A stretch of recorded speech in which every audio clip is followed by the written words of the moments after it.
Ladies and gentlemen, welcome to my complete YouTube video editing masterclass. This is your one-stop shop guide to going from a complete noob who's never even opened a video editing software to pumping out high-quality YouTube videos that retain people and get views. And this masterclass is the real deal. There's no full paid course below. There's no school group to learn more advanced stuff. This is all the key fundamental video editing knowledge that'll help you put out some pretty damn good quality videos. We're covering everything from where to get copyright-free clips, sound effects, music to use in your videos, what editing software to use. Spoiler alert, it's free. How to use AI to get stuff done faster, and even a lesson where I literally sit down and edit an entire real YouTube video that's actually going live from start to finish and explain the decisions I'm making and edits I'm doing. But I also believe that knowledge without execution is useless. So on top of that, down below, I'm going to link to a completely free Discord server just for people going through my YouTube courses, where you can connect with other like-minded people and actually get feedback on your edits. So I'm super pumped to get into this. The last thing I'll say real quick though is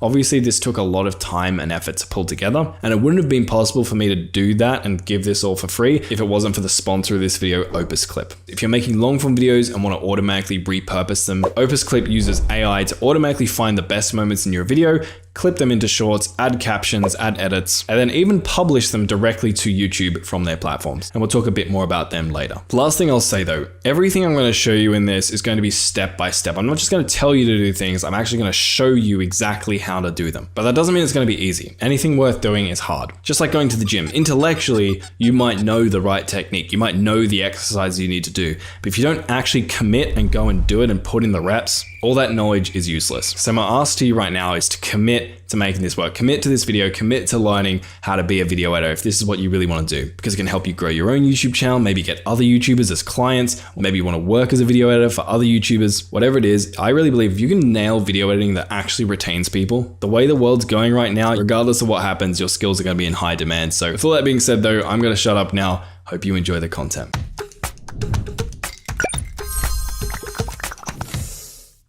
First thing you're going to need to do, if you don't already have a video editing program, if you do, if you're using something like Premiere or one of the other common editing programs around, you'll still roughly be able to follow along with these tutorials. But I want to show you first and foremost what I think is the best free video editing software around. And we're talking best as in this is good enough to be used by professionals. Many professionals do use this even though it's free. And it's called DaVinci Resolve. So what you're going to do, we're going to go to Google, and what you're just going to type in is DaVinci Resolve. And then what you're going to click on is the link from DaVinci Resolve by Blackmagic Design. Now at the moment, as I'm recording this, DaVinci Resolve 19 is the latest sort of DaVinci out there. However, in the future, I'm pretty sure DaVinci Resolve 20 is going to be releasing soon, and then they go 21, 22. They usually every year or 6 months or so, they're going to release a new DaVinci Resolve, like a new version of it. But the good news is, even if you're watching this in the future, DaVinci Resolve is very similar. I've been using this since DaVinci Resolve like 15, I think. And every time a new one comes out, like I don't really have to relearn anything. All the buttons are the same. They're all in similar places. Like if there are changes, it's really minor changes. Like the button style looks slightly different, or maybe it was moved from like the left of the screen to the right of the screen, something like that. So even if you're using a future version of this, you will be able to follow along. Anyway, so you're going to click into DaVinci Resolve and you're going to scroll down and you're going to click on free download. I can't believe this is free. It's insane. And the one you're going to select is the one on the left, and then just select whatever option suits you best. So when you click on it, you'll be given a form like so that you'll be able to fill out. And once you fill out the form, you'll just hit register and download, and DaVinci Resolve will start downloading. Now, I've already done this. My Resolve is downloading here, as you can see. Once that's downloaded, I'm going to show you how to actually install it, and then we'll look at setting it up. So DaVinci Resolve is downloaded as a zip file. Now, what we're going to do is on Windows, I'm just going to right click and I'm going to go to 7-zip and I'm going to extract files. However you extract files is okay. And I'm just going to extract it to this folder like so. All right, so what we're going to do, come in here right now, and then we have the DaVinci Resolve application. So we're just going to double click on that and it's going to extract for us. All right, what we're gonna see now is this option pop up. What you're gonna do is just leave it on default. Don't feel like you need to check a Fairlight, just leave it on default. We're gonna hit install. This window will pop up here and we're just gonna hit next, accept the license, next, next, and install.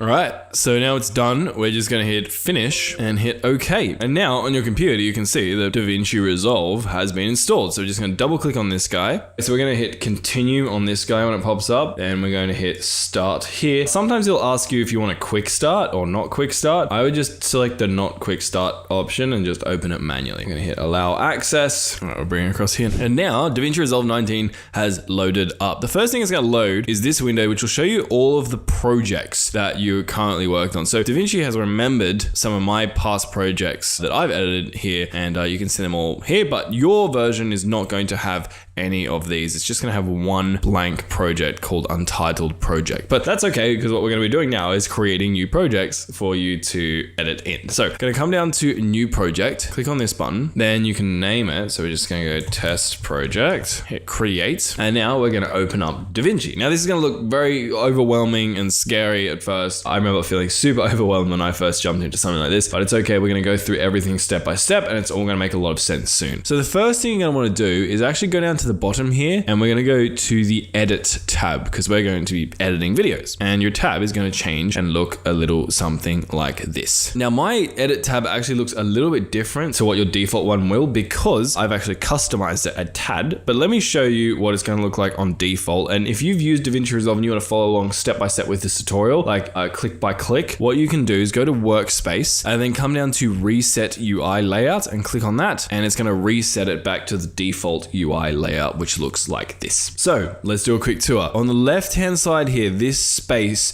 is called our media pool. This is going to be where we'll store the footage, video files, audio files, images, etc. that we are going to edit with. Over here on a little bit to the right of that, we're going to see a black sort of box with some play buttons down here. This is your preview window for your media pool. So when you add videos and clips into here, you're going to be able to watch them and preview them with this window. The window on the right is going to be your preview window for the actual editing that you're doing. So the one on the left here is just going to show you like media that you could potentially edit. The one on the right is going to show you the video that you're actually editing. And then down the bottom here, the part where you're going to be spending a lot of time is your timeline. This is going to be where you're actually going to be able to see the footage that you're editing and apply the edits and stuff to it. And again, if that sounds overwhelming, don't worry, we're going to walk through all of this step by step. And by the end of this, you're going to be an absolute master who creates high retention videos that will get a lot of views. So let's get some footage to actually edit. Okay, so what I'm going to do is I'm just going to open up a folder and I'm going to drag some footage. I'm just going to drop it inside of my media pool like this. So now what you can see is I have this thing inside my media pool. And if I hover over it, I can preview it in my preview window that we just talked about. And I can actually watch it. If I double click on this and then come over here and hit this play button, you can see that I'm actually talking and things are actually going on in here, right? And I can scroll around here and you can see all the different things changing. Now, you can add a bunch of different things, a whole heap of media in here. And then when you're ready to actually start editing, what you're going to do is you're going to grab the media. So click on it and click and drag it down here into your timeline. So now our media is inside of our timeline and we can actually start doing some cool edits to it. Now, one quick thing I do want to highlight is for some people, if you have a slightly slower computer, this is where DaVinci is going to start lagging a bit for you. So one thing that I like to do, or so one thing you can do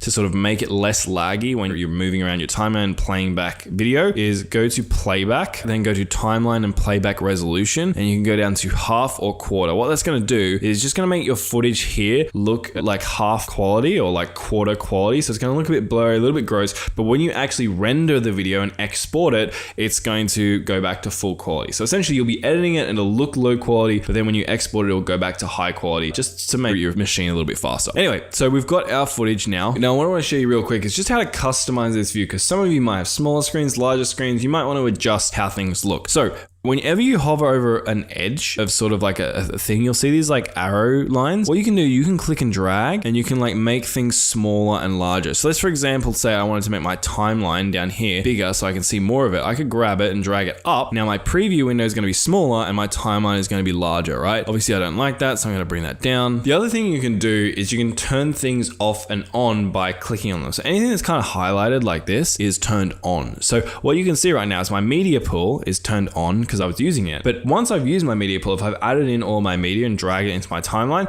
I can just come up here and click on this. It's going to remove it so I can have more space to do my editing. And then if I want to go back and grab more clips, I can come to my media pool and click on that. That's going to be the same for every sort of effect or tab or whatever we open up inside of DaVinci. So later we'll talk more about these, but if I go to the effects tab or the index, or I want to open up the inspector, like I click on these, it's going to open them all, and then I can give myself more space by clicking on them again and just hiding them. So you can muck around with that, get this looking the way you want. And when it's looking the way you want, I'm just going to bring it back to the default just so it's simpler for you guys. Let's actually start playing around with some footage. So as we mentioned, the footage is in our timeline down here. Now we can play this footage and watch it back by going over to the preview window on the right hand side here and then hitting the play button.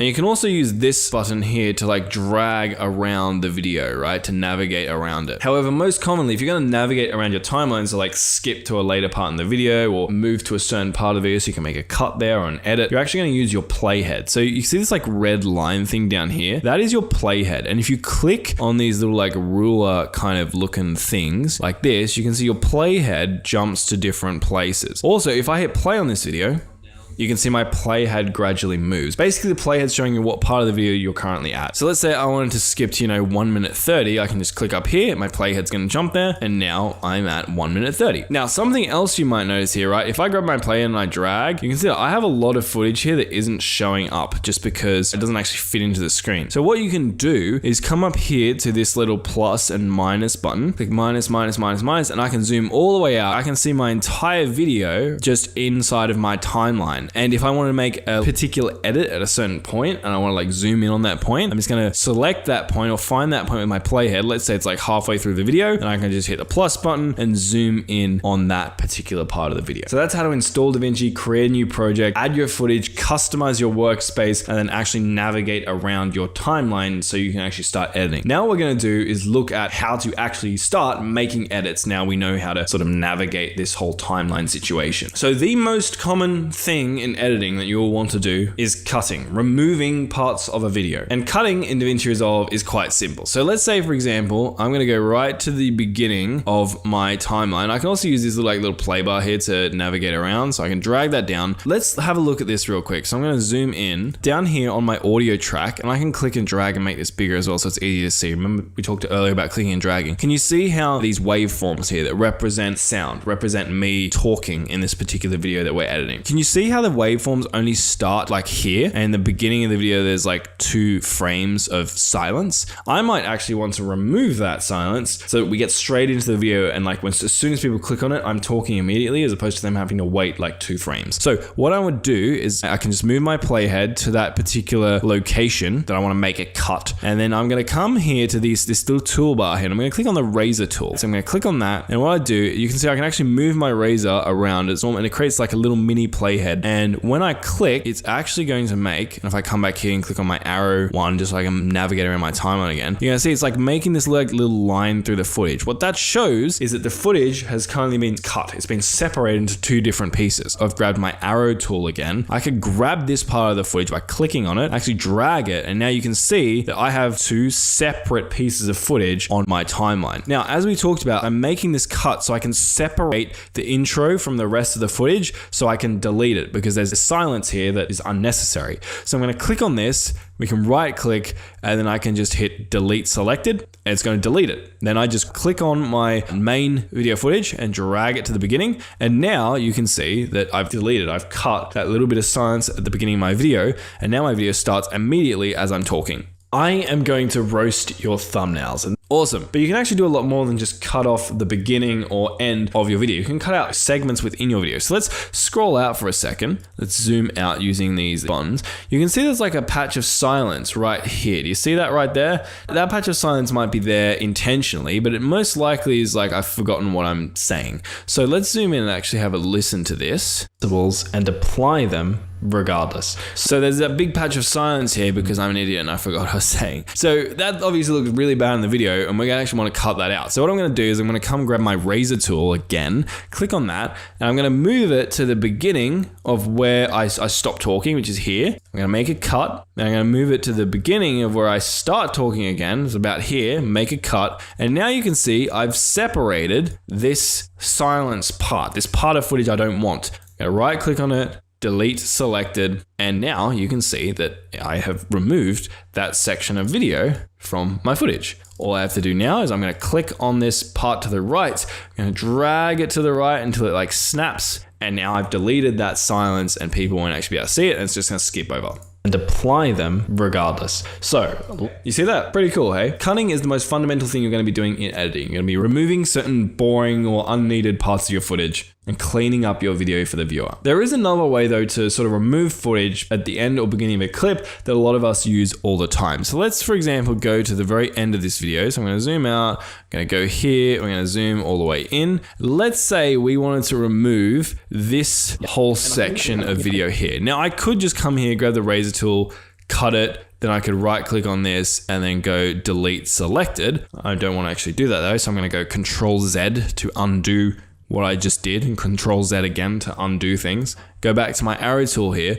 What I could do instead, because every time you have to make a cut, or at the moment, like the basic way we're doing it, is you have to come and select the razor tool and then make a click, right? That's like additional clicks. An easier way to do it is you can grab your arrow tool, just click and hover near the edge of the clip. Can you see how it makes these little like icons? And I'm gonna click and drag it in like so. And what you can see is it's actually just cut it off, essentially. So it's just made it easier. Now I don't have to click and delete and click and cut. I can just drag it and sort of remove it and make my time shorter or longer. And I can do the same thing. I can drag it out, I can drag it in, I can drag it so that it's only showing the parts of the footage I actually want it to show. One thing you might want to do though, when you're making your cuts, is to make them less harsh, less obvious. Add some sort of transition in between them so it just feels a little bit less janky. Easy way to do that. Let's go back to this cut we made at the beginning of the video. We're going to zoom in on this guy, and what you can see, oh, I've lost it. Here it is. Now, if I zoom in, what you can see, this cut doesn't actually roasting.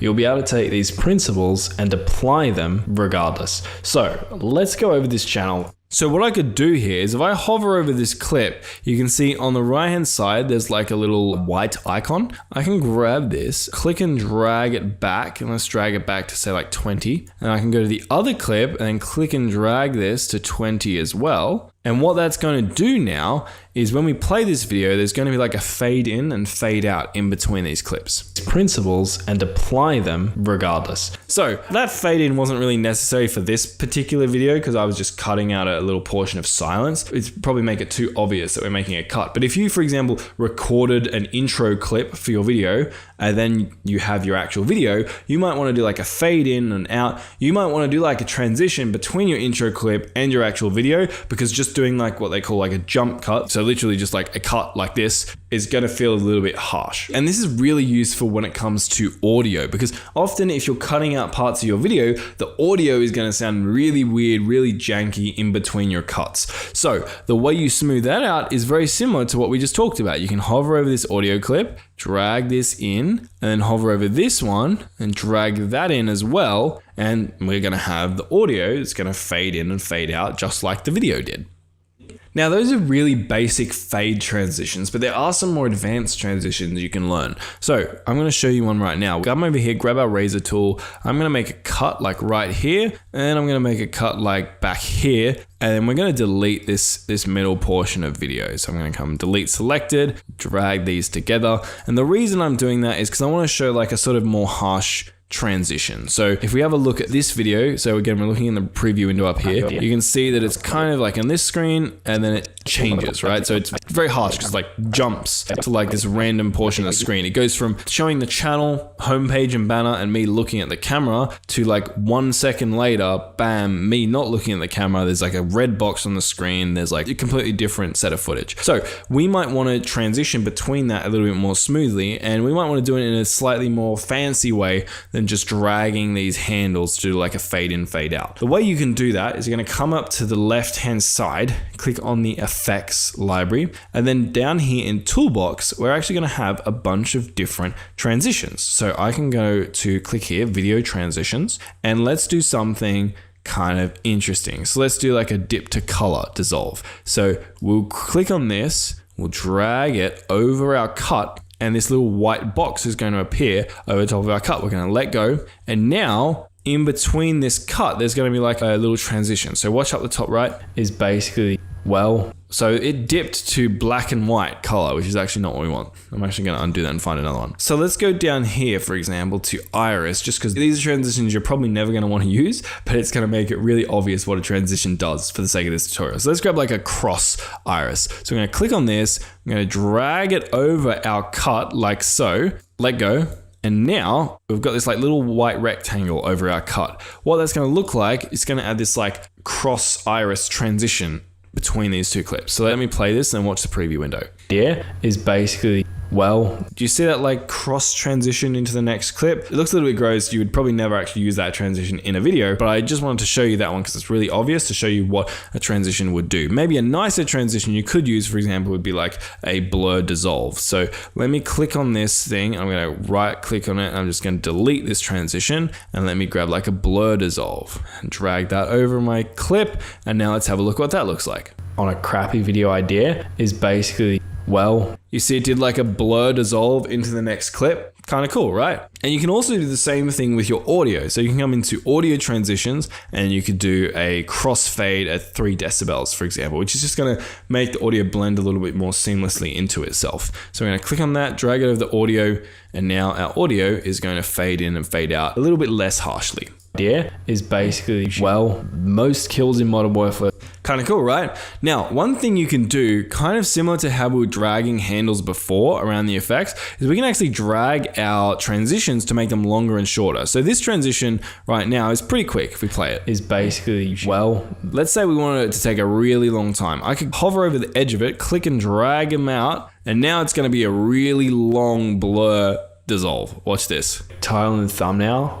Yeah. On a crappy video idea is basically YouTube equivalent of polishing. Most kills in Modern Warfare. Right, kind of gross. Something you might want to do though is actually make it a little bit shorter. So I can click and drag, make this really quick. So something just like in here. And now let's listen to what this sounds like, or watch what it sounds like. Watch what it looks like. Third time lucky. Is basically, well, most... There we go. So that's how we can start doing basic cuts and then transitioning between those cuts a little bit more smoothly. Last thing I want to show you before I end this particular part of the video is I need to show you how to actually save your project so you don't lose your progress. So you're going to come up to File here, then come down to Save Project, and just hit that. And now all of the edits that you've made on this particular video are going to be saved. You can close down DaVinci, open it up again later, and you're going to see our test project in our project window. Actually, let me show you. I'm going to close this. So if I close DaVinci, now I've opened it up again, you're going to see the project window you might remember from earlier, and you can see right here, test project, which is the project we're just working on. I can double click on that, and you can see it loads up my project, my timeline, the editing footage I just did, the cuts and transitions we just made. So you can basically close your project, come back so I can start exactly where I left off. And so the last thing I'll say before we end this is make sure you always save your project. I can't tell you how many times I've accidentally closed my computer or accidentally closed a program or my computer has crashed or whatever and I haven't saved my project and I've lost hours and hours of work. It literally makes you want to save your project, please. All right, so that's it for this one. Download DaVinci, have a play around with all the things I just showed you, start editing some videos, and then when you've mastered that stuff, we'll move on to some more advanced techniques.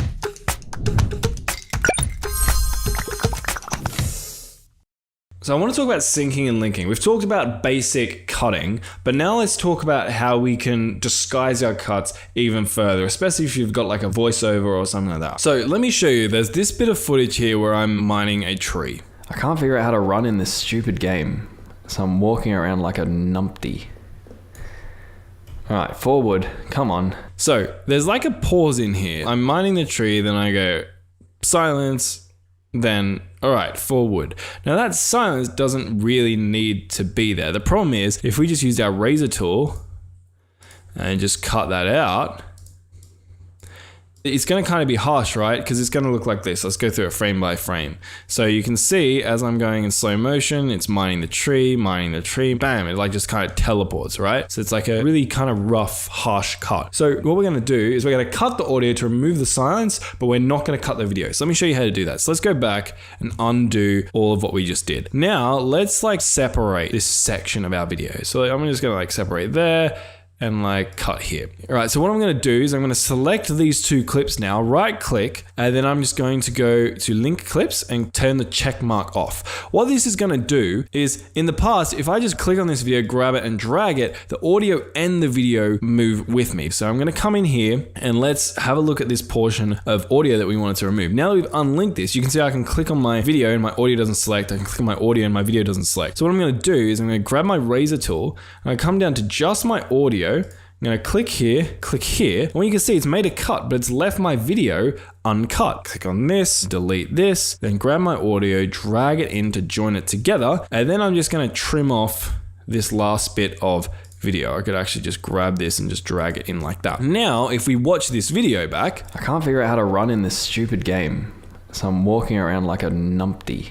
All right, forward, come on. You can see that I removed the bit of silence in the audio track, so I just kind of kept talking, but on the screen, on my video, because it wasn't cut, you can't really tell I've actually done some manipulation of audio here. And that's one of the reasons why it's so useful to record every little bit of media, whether it's your face cam or your video, your desktop background audio, your mic audio, your friend's audio in separate tracks. And now that I've done that, if I wanted to link these back up together, I just click and drag them all, right click, hit link clips. And now if I click and drag these, they're gonna all come together. So there are a ton of different use cases for this, but getting your head around linking and unlinking clips, especially when we're recording audio that has multiple different tracks, linking and unlinking becomes very, very useful.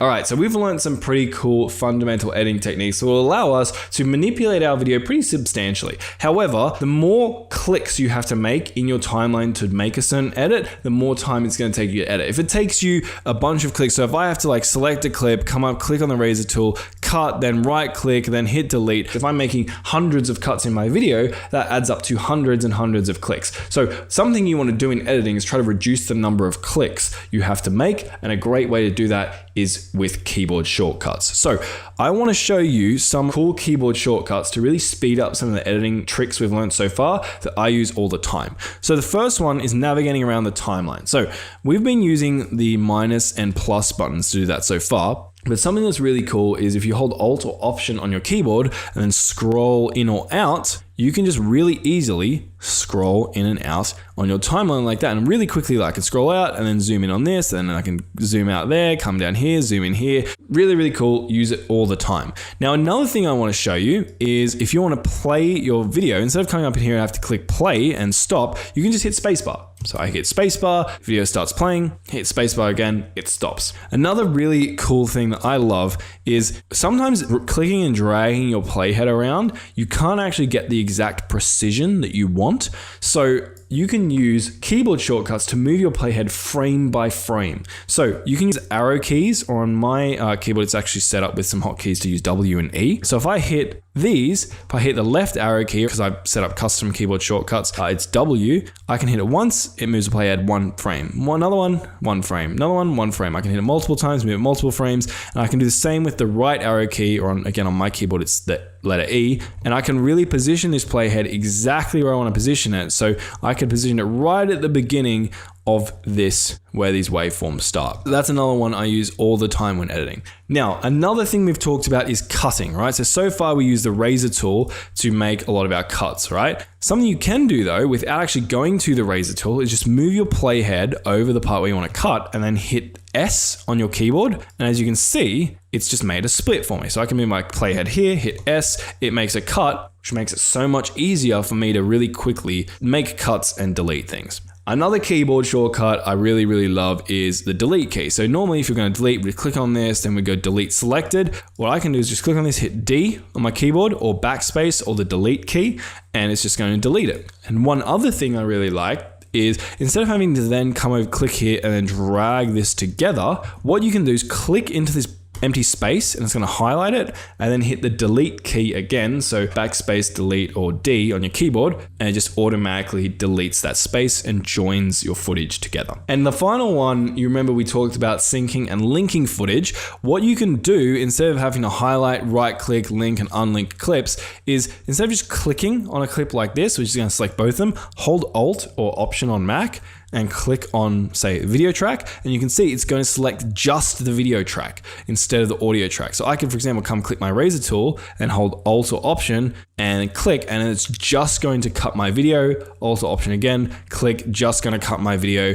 I'm going to come here, delete this, and you can see it's just deleted my video without impacting my track below it. So it's a quick way to link and unlink clips there. Now, if you want to use the basic methods I've shown you so far, they're tried and true. They're a little bit more straightforward. You don't have to remember fancy keyboard shortcuts. Great, go for it. But as you get the hang of this, and you'll probably see me doing this throughout the following editing tutorials, if you learn how to use keyboard shortcuts, you practice remembering what those keyboard shortcuts are, it can really speed up your editing journey.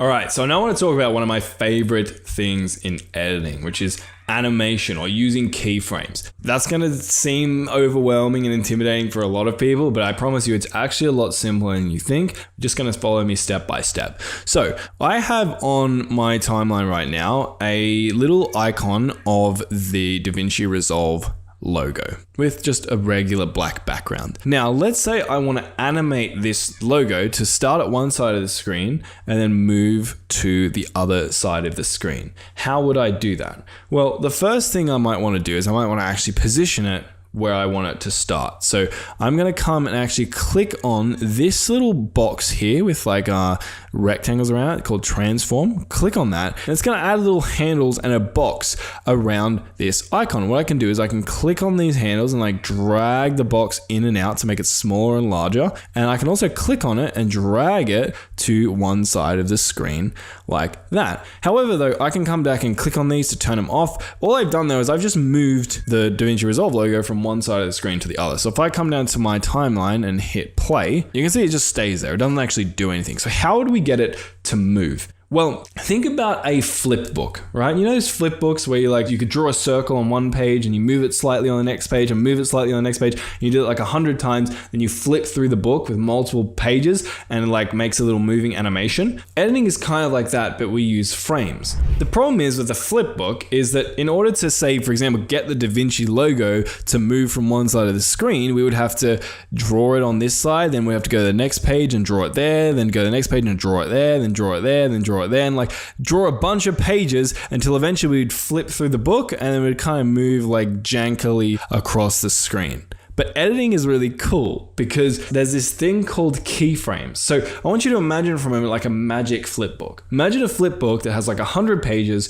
and you could draw the DaVinci Resolve logo on the left-hand side of the page on the first page of the book, and then you just go to the end of the book and you draw it on the right-hand side of the page, and then imagine this magic flip book would then automatically start drawing the circles slightly to the right and slightly to the right and slightly to the right and slightly to the right and slightly to the right on every page throughout the flip book until it had basically automatically animated the logo going from the left-hand side to the right-hand side. That's basically what we can do with editing using what's called keyframes. So for example, let's put our logo back over here on the left hand side, and then let's come to the inspector and click up here. This is where we're going to be able to add keyframes to basically start doing these cool animations. So over here we can see this one right here, position. This position field is where we're going to be able to control where the thing we're editing is actually located on the screen. So what I'm going to do is I'm going to come across to position and click on these diamonds here, and that's going to turn on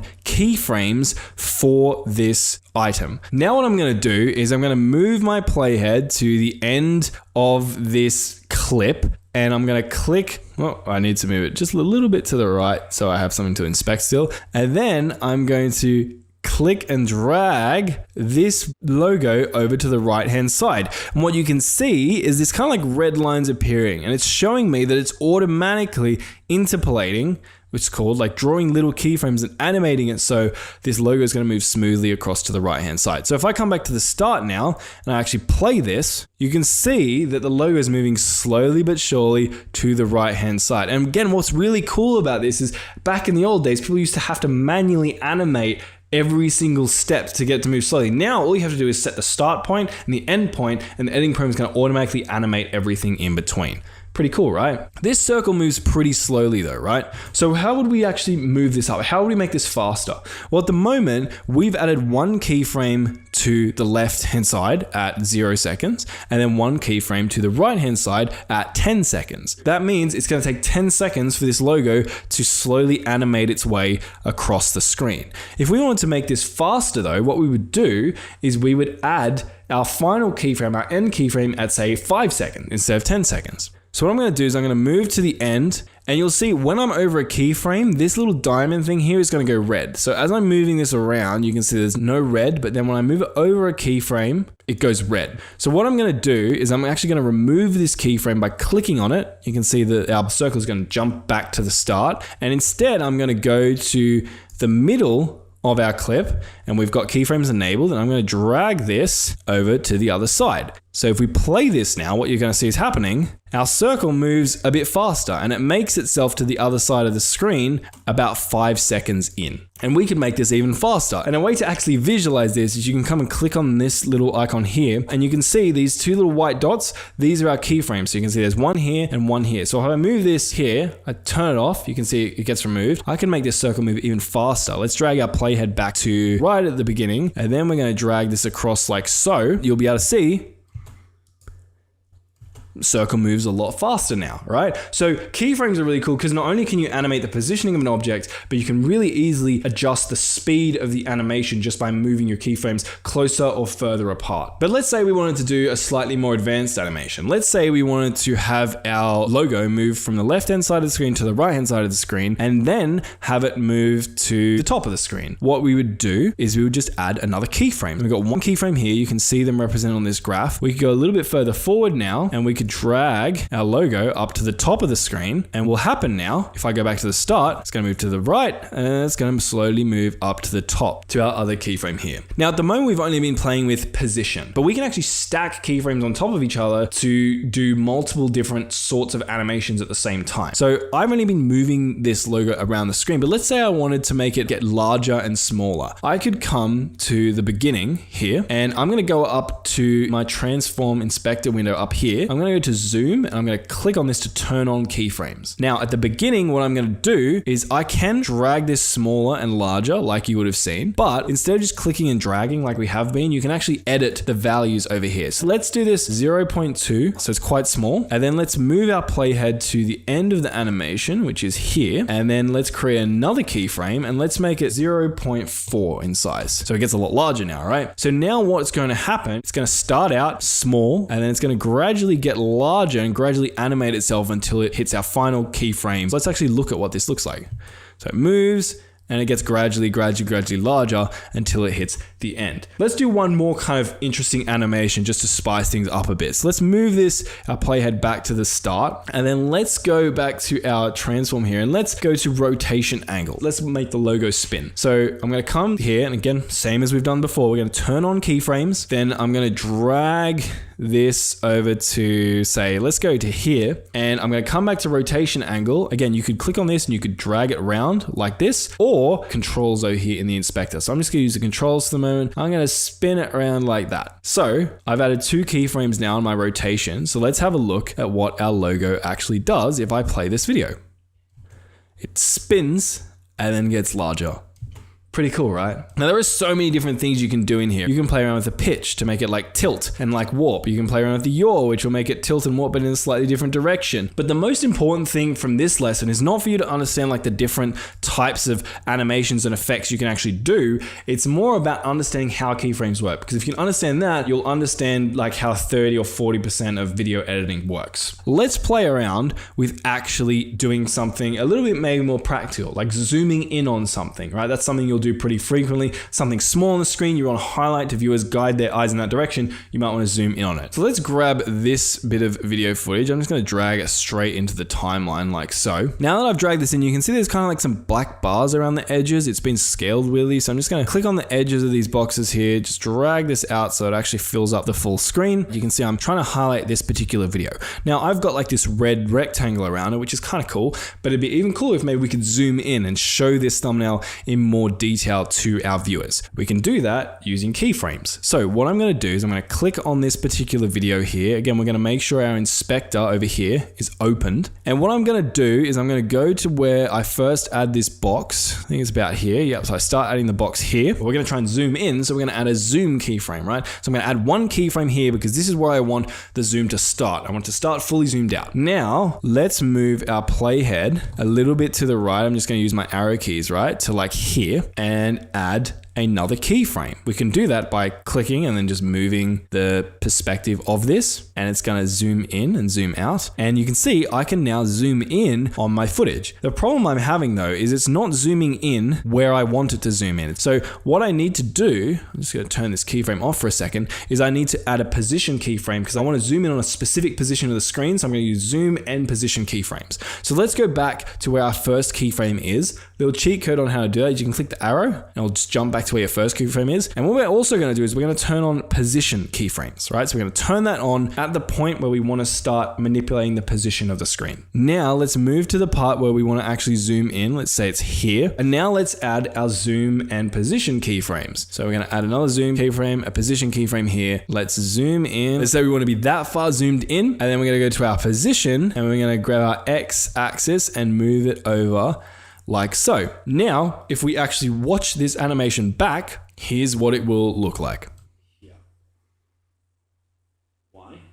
Well, we've zoomed in and we've adjusted the position to be able to showcase the thing I'm talking about most clearly. Now that zoom was a little bit slow. So as we've talked about, you can change the positioning of keyframes to make it a little bit faster. So let's go back to here. I'm going to turn these keyframes off and let's go back with our playhead. Go back to like, maybe here is when I want the zoom to actually end. So let's add our keyframes back in. I'm going to zoom in, move our position across so it's centered, and then let's see how that looks.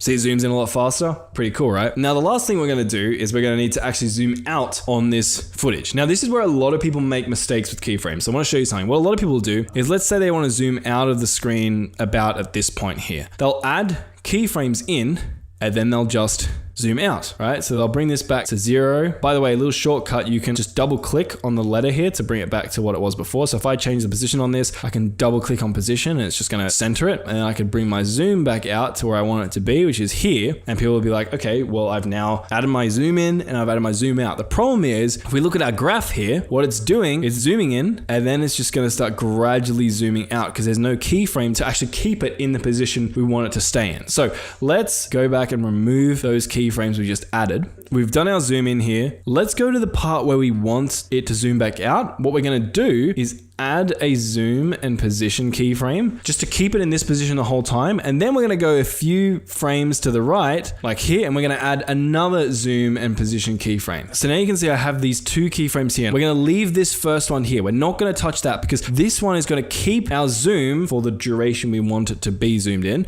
We're just going to touch this other one here. So we're going to come across here and we're going to take our zoom length. We're going to adjust it. Let's just double click on the zoom, bring it back to 0, and just double click on position and bring it back like so. Now I do need to zoom in just a little bit just because this footage wasn't scaled properly. So like there, just to get rid of the black bars on the side of the screen. Can you see in the graph how it looks a bit different to the way it looked before? I'll show on screen how it looked before and I'll show you how it looked now. You can see how adding this extra keyframe in here has stopped it from gradually zooming out. So what our actual footage is going to look like, it's going to zoom in, and it's going to stay zoomed in until it gets to this portion back here with the presentation of this idea. And it's going to zoom back out to where it's supposed to be. And again, this principle applies no matter where you're adding keyframes, whether you're trying to rotate or zoom or crop. You need to remember, if you add two keyframes of different values, your editing program is going to animate the space in between those two different values to gradually manipulate whatever it is you're editing to meet that second value. So if you want to prevent it from doing that, if you want to hold the screen in a certain place, you need to add a hold keyframe to stop it from moving until it hits that hold keyframe and then zoom back out to, in this case, a full screen video mode. But I do want to do something a little bit more advanced here. Let's say that I actually want to zoom in and then pan across a couple of videos. So I'm going to come back to my timeline. I'm going to move to this portion. And let's say I want to start panning, moving around the screen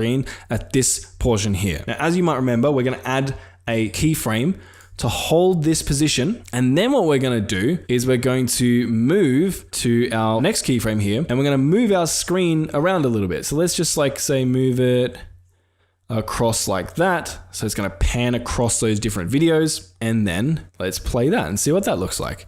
So it's going to zoom in like we've told it to. It's going to stay zoomed in until it hits our frame hold. Then it's going to pan across all the different videos. Good as a video idea. However, I have some problems with the and then when it hits the final keyframe here, presentation of this idea. It's going to zoom back out and center itself like we told it in the beginning. Pretty cool, right? They are a little bit hard to get your head around, but just watch this video a couple of times, go into your editing program, play around with different keyframe animations, and very soon it'll become second nature. It'll become intuitive to you, and you'll be animating like a pro in no time.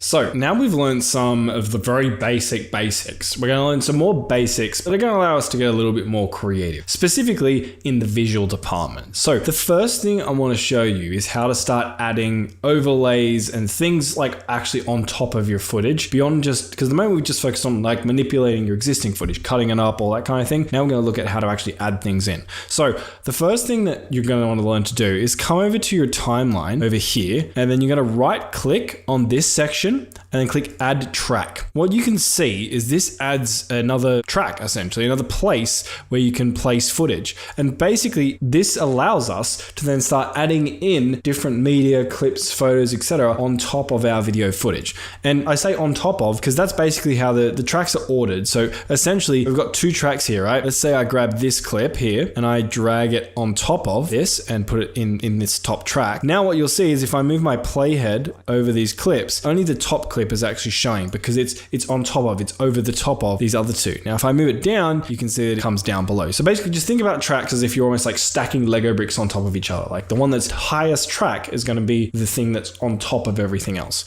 So let's go and actually start adding some things. Let's say for example, I wanted to indicate something. Let's say I wanted to use an arrow or a circle or something. I'm just going to go to Google and I'm just going to type like a red arrow transparent. I'm going to go to images and I'm just going to find an image that's transparent. And one way you can do this is just go tools and then down in color, select transparent. And it's only going to show you things that are transparent. So I'm going to grab this first image. We're going to save image. And now let's go and grab this image. And what we're going to do is we're going to drag it and we're going to chuck it in the track that we just created. DaVinci lagging out, don't like us. So I'm going to just dump it right there. Now, if I zoom in on this, if I chuck this here, what you can see is we now have a big arrow up on our screen. And what I can do is using the keyframing that you learned about earlier, I can come and click on this and I might keyframe this down. Let's say we want to point at my health bar, which is right there, right? So I could position this, rotate it a little bit, bam, we now have an arrow pointing at my health bar. Like so. Now, just like we can animate zooms and pans and all that good stuff on our overlays and stuff using keyframes. So I can grab this image, for example, and I could set a keyframe here and I could go to the end here, add another keyframe. And let's say on this particular keyframe over here, I'm going to move it this way and I'm going to rotate it this way. So now if we watch this back, let me just turn off these handles so it's easier to see. We have our image and it's slowly animating as to the keyframes that we've set. Kind of looks like a clock. Now this particular arrow is very bright red, so it stands out really well. However, sometimes when you're using overlays, particularly like lighter colored overlays, like if you're overlaying white text on a relatively light background, it's going to be hard for them. They're not going to stand out very well. So some techniques I use pretty frequently to get things to stand out is firstly drop shadow. So what I want to do is click on this guy right here and I'm going to come over to my effects tab over here. So if you don't know how to get to that, just click on up here, effects. Then I'm going to go to filters over here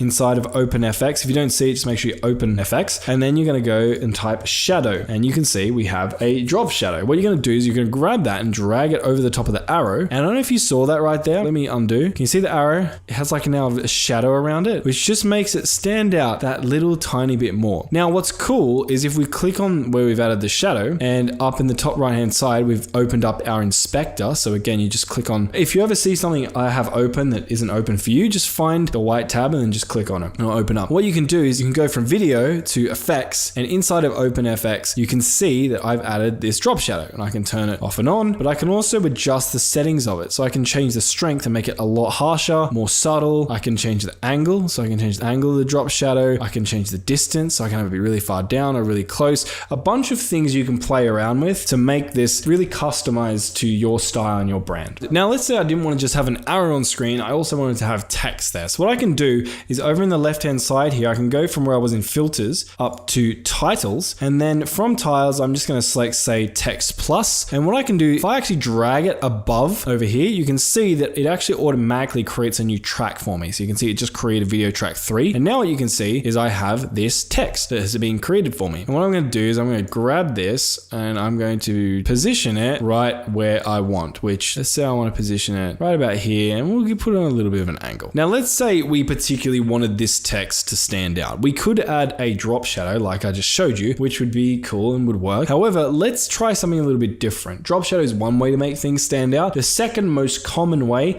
is using a stroke. So what I'm going to do is I'm going to come and click on text here. Then I'm going to go up to make sure I'm on video, on title, and I'm in this text box here. Then what I'm going to do is come over to shading, and then in shading, we're going to go to number 2. And what we're going to do is turn this checkbox on. This is going to enable a red outline right now, you can see, around our text. Now, I don't really want this to be red, so what I'm going to do is scroll down in color, and I'm going to change this to black, and I'm going to change the thickness. We can make this quite thick. So I'm going to crank that like all the way up here, and you can see there's quite a solid black overlay around this text now. You can see before, after. Now, it doesn't make a huge difference on this particular clip, but if this was on a really light colored clip, let's say we drag it over here, for instance, and let's see if we can find something a bit lighter. Let's put our text in the sky here, just so I can show you what this might look like. Let's put it up here on the white clouds. So you can see without this on, it doesn't really stand out all that much, right? But when I put this on, now you can't miss it. Like, it very much stands out. And this is kind of a bit ugly, and there's a bunch of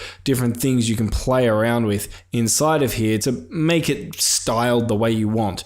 But those are basically two of the main effects or techniques you'll use to make things stand out when they're kind of blending in with your background footage. Now, in cases like I've been showing you right now, I'm overlaying text or objects in a way that they become part of the background footage, right? I'm trying to show both the background footage and, in this case, the arrow at the same time. However, there might be moments where you kind of want to show the background footage, but you don't actually want people to look at it. You kind of just want it there as background footage. For example, maybe you're showing a title on screen. For example, I'll grab this guy, come across to text, and I'm going to customize this, hello world. And I don't really want people looking in the background right now. I just want them looking at the text. One technique that I really like is lowering the opacity of the background footage to make it darker. So let me show you what that looks like. Let me turn off this outline as well, just to show you how it makes this white text stand out a lot more, right? Let me actually just drag this box out so we got a little bit more room. If I come down to my background clip, which is right here,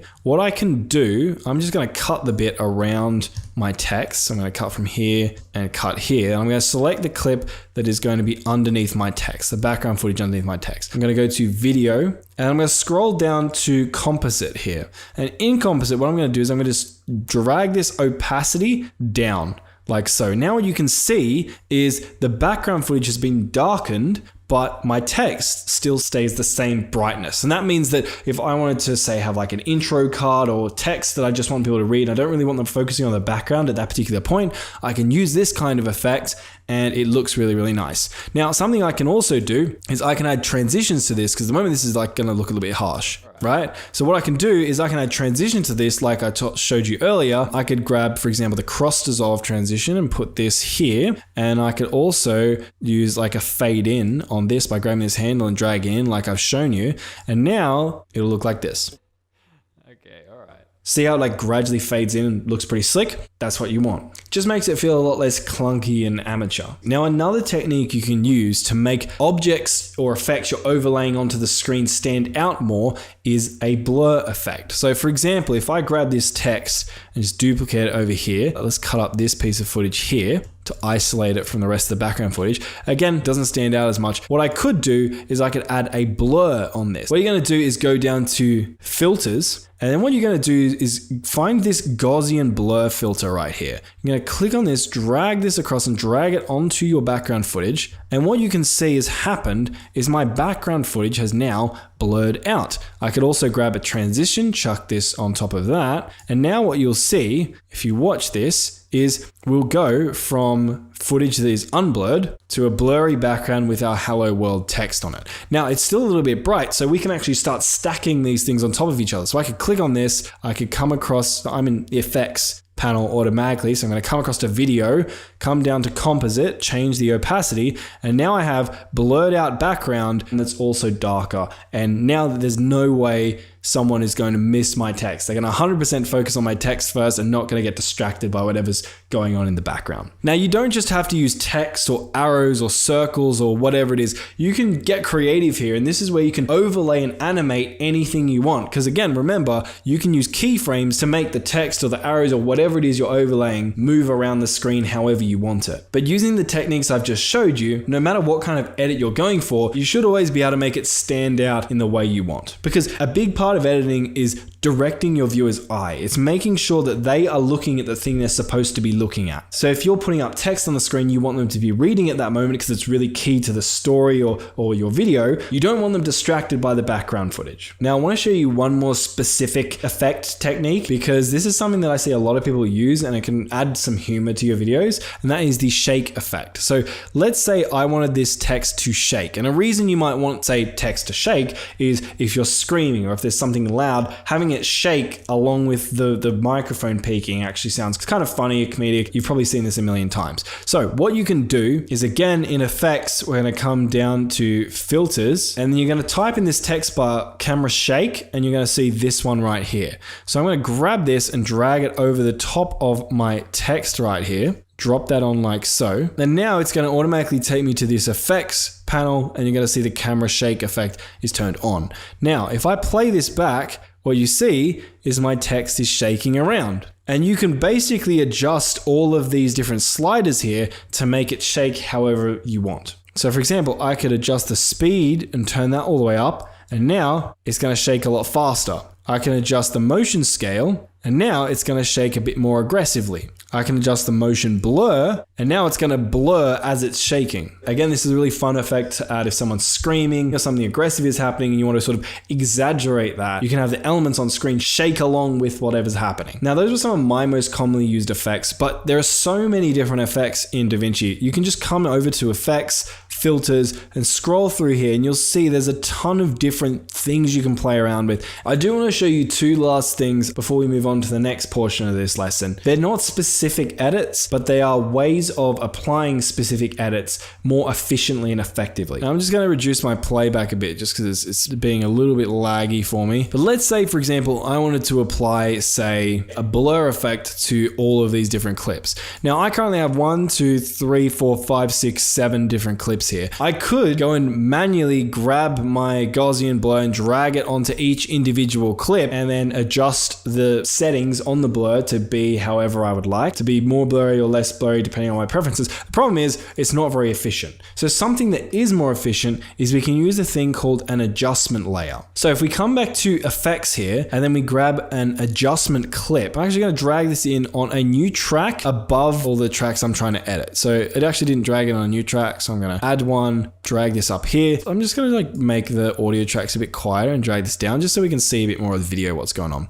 And what we're going to do is I'm going to grab this adjustment layer and drag it over all of my footage like this. Now, if we look at our footage, you can see that it hasn't actually done anything yet. But what I can do now, for example, is if I go to filters, and I go to Gaussian blur and I put that on the adjustment clip, you can see that it blurs the footage underneath. And now, no matter where I go or what clip I go to on my timeline, as long as it is beneath my adjustment clip, the Gaussian blur effect is applied to it. So I haven't actually applied any effects to my raw clips. I've simply applied them to the adjustment layer. Now, the last thing I want to show you is a little bit more on the advanced side, but when you find a use case for this, it's going to like save you so much time. So let's say, for example, I have all of these different clips here, right? So I've got 1, 2, 3, 4, 5 clips. Let's say I wanted to add a gradual zoom in on all of these clips. So I wanted to go from here and start zooming in, and then to here, and then finish zooming in. The problem is I have all of these different clips, right? So if I was to try and do that smoothly, I'd have to go to this clip, and then I'd have to go to transform, and then I'd have to add a keyframe, and I'd keyframe it to this point, and I'd go to the next clip, and then I'd add a keyframe, and then adjust it so that it transitions seamlessly between the last clip and the next one, and it's just like a pain in the ass. It's really fiddly. So what you can do instead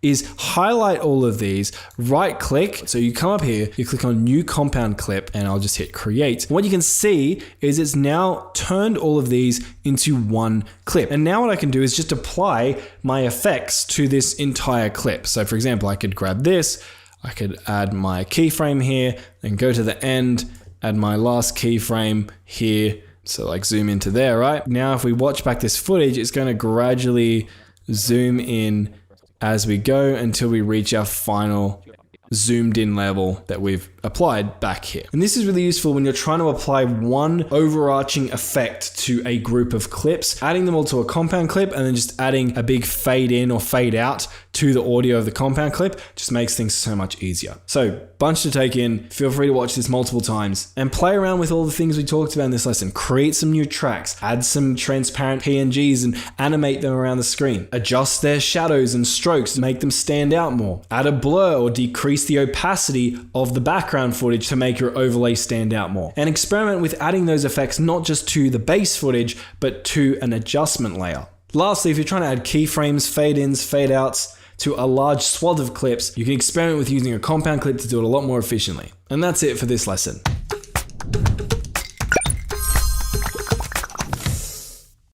All right, so we've learned how to add things like overlays and text and manually keyframe animate them over our footage. That's all well and good, and that is something that you'll probably use more than any other type of overlay animation. However, you might have seen overlays on screen that basically look like cutout footage. Maybe I'll show some examples on the screen right now. And these can't be done with keyframes. They can't be done with PNG images. They're done by actually overlaying video footage on top of your base footage. And let me show you how to do that. So first thing we're going to do is add a video track, and I'm going to show you two different things. So the first one I'm going to do is show you how to add like an overlay on top of a video. So for example, I'm just going to grab this clip and drag it up here. Let's say I wanted to apply this sort of rainbow pulsing effect over my video footage. What I do is I click on this, and then kind of like we talked about earlier when you're making your base footage darker, what you're going to do is come down to composite, and then you're going to decrease the opacity on this guy until it's like as bright as you want. Now I'm just going to add like a slight fade into this, and then if we watch our footage back, what you'll see in each tree.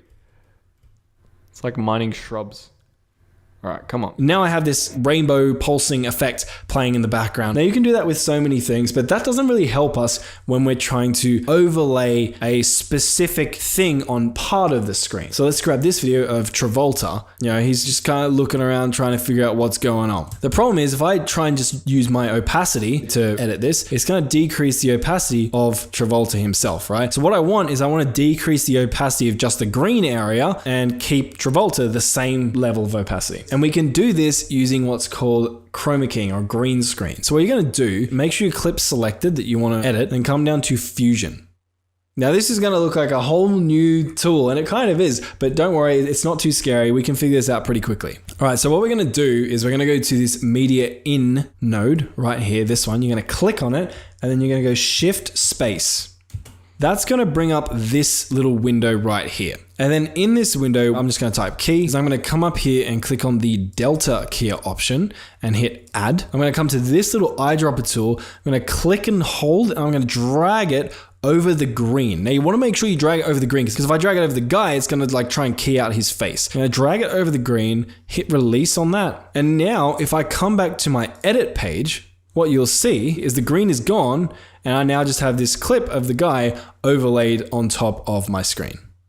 Now, one thing you might notice right here is if I kind of drag this down, this like kind of green halo outline around him still, you can fine tune that with this gain slider here. So I'm going to grab the gain slider, drag it this way. You can see that I can kind of get rid of that. Now it's turning a little bit purple if I go too much, but if I go about here, that looks pretty good, right? So you can see there's not really that green outline around him anymore. So I go back to my edit page, you can see it looks pretty damn good. Now all I have to do is position this wherever it is that I want to position him. All right, let's say I want to put him over here.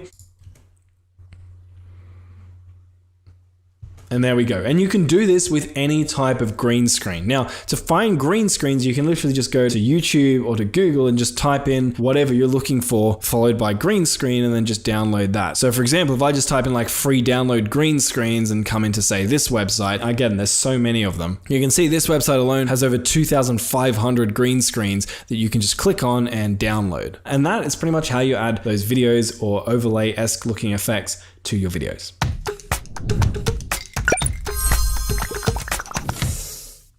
So one thing a lot of YouTube videos include are vocals, a voiceover, like talking to camera, like I am right now to you, or just a voiceover that goes over the top of B-roll or footage or something like that. And making that sound crystal clear, even if you have a good quality microphone, a lot of people struggle with it. So what I want to show you today is some basic audio editing that'll make your voiceover sound a bit better. So first thing I'm going to do is I'm just going to grab my clip, which I will chuck into my edit tab right here. So this is just a raw audio clip. I might boost the volume of this because it seems a bit quiet. This is a test recording, 1, 2, 3, 4, 5, 6. Yeah, let's just bring the volume up just a tad just so we can hear it a bit better. This is a test recording, 1, 2, 3, 4, 5, 6. I've just got an audio clip here that's just audio, but you could, for example, you could have a video track as well, and then just select the audio for this, and that works fine. We've got your track, then you're gonna come across to this Fairlight tab over here, and this is where we can do a bit more advanced audio editing stuff. What we're gonna try and do is make this sound better by using EQ. And make sure your mixer over here is on. You can see this tab here. There's like a row that correlates to each track you have in your video. So I'm going to select the audio track that has the audio I want to improve in it, which is my vocal audio here. On that one, I'm going to go down and I'm going to select EQ. I'm going to double click on it and it's going to bring up this thing right here. What I'm first going to do is come down to band 5 and I'm going to right click on this and click on this bell curve option here. And then I'm going to show you some editing we can do to try and make our voice sound a little bit better. Now, I'm not going to give you actually specific values here because everyone's voice is going to be different, right?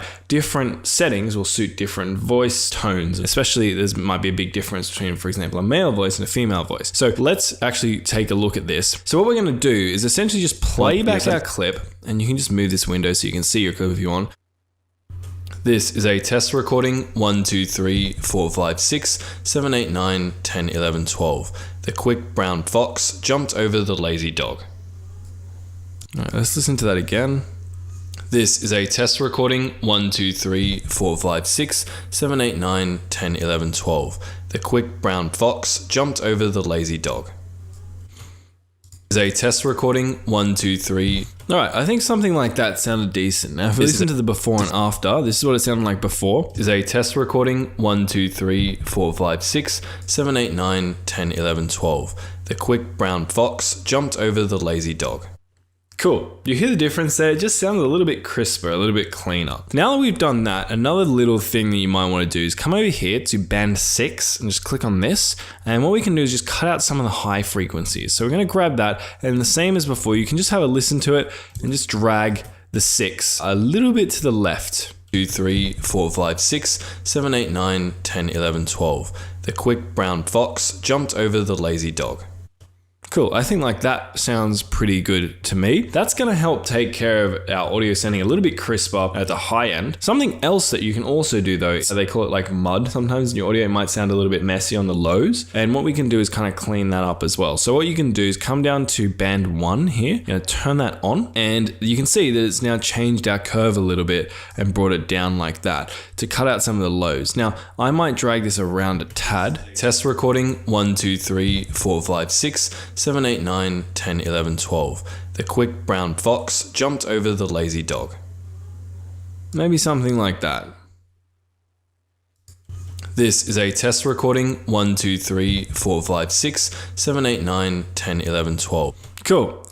Now, again, just play around with dragging the bottom end and the top end curves around. But when you do that and you find something that sounds decent, like I think I have here, we can just play this back and here's what it will sound like. Let's turn it off and do the before. This is a test recording 1, 2, 3, 4, 5, 6, 7, 8, 9, 10, 11, 12. The quick brown fox jumped over the lazy dog. Cool, and let's listen to it one more time with just the audio effects on. This is a test recording 1, 2, 3, 4, 5, 6, 7, 8, 9, 10, 11, 12. The quick brown fox jumped over the lazy dog. Cool, so you can hear a big difference there. It sounds a lot crisper, a lot cleaner, a lot clearer, and that's just going to make your audio sound a lot better in the future. Something you can do is save that so you don't have to come in here and do this every single time for every single new video you create. So what you will do is come over here, click on the plus button, add preset, and then click on create new preset and just name it. So I can just name it Marcus's voice. And hit OK. And then now, next time you want to apply this preset, all you'd have to do is come into this drop down and click on Marcus's voice. So for example, I could click away from this like that, and I can come in here, go click on Marcus's voice, and you can see the peaks just jump back to where I set them. So that's how to edit your audio to make your vocals sound a little bit crisper, clearer, and nicer.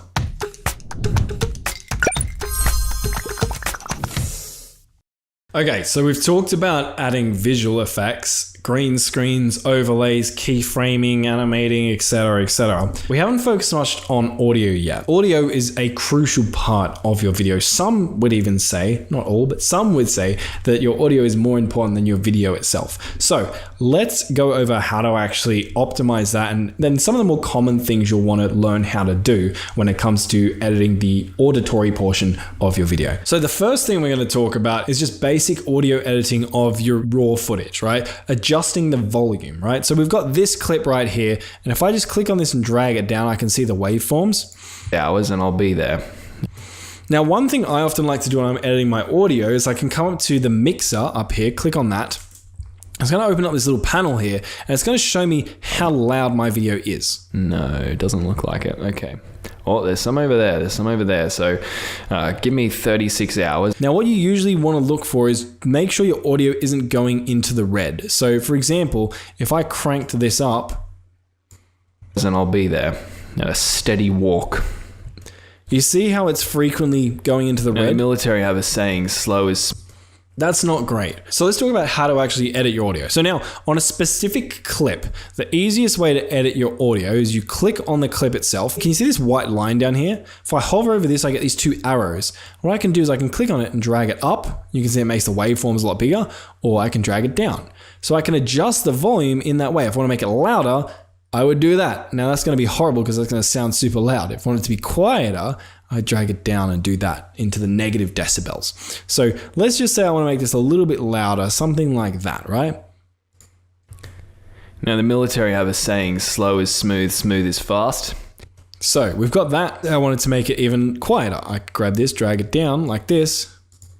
Now the military have a saying, slow is smooth, smooth is fast. You can see it's a lot harder to hear, right? Now, what if though you wanted to increase the volume of a particular part of your audio without affecting the rest of your clip? Now, one thing you could do, obviously, is you could just cut your audio, right? So you could cut it here, and then grab the bit that you want to make louder and make it loud so it's a lot louder than the rest of your footage. But sometimes that doesn't work because sometimes maybe you want to make your audio gradually louder, right? So let me undo this. And let me show you, we can use what we learned about keyframes in our audio editing as well. So what I could do, for example, one thing I can show you right here, right? Can you see this little portion of video right here? Can you see how it starts off talking loud and it sort of like peters off a little bit, gets a bit more quiet? I was kind of concerned that I was going to die because I don't know how this... Right? Maybe let's say I wanted to make this the same volume the whole way through, but in the video itself, I actually start out talking loud and then end up talking quieter. What I can do is I can just hover over this white line. I'm going to hold down Alt and then click, and it's going to add this like little red dot. Looks pretty similar to a keyframe, right? Well, it turns out it is a keyframe, right? If I come up to my inspector in the top right here, click on that, come to audio, what you'll see is that I actually have the same sort of diamond keyframe option that I do for videos. You can see that right now I've just added a keyframe. What I can do then is come to the next bit of footage, Alt, click on that, and I'm going to add one more keyframe because again, remember we need to always anchor our baseline somewhere. And then I would click and grab this keyframe here and drag it up.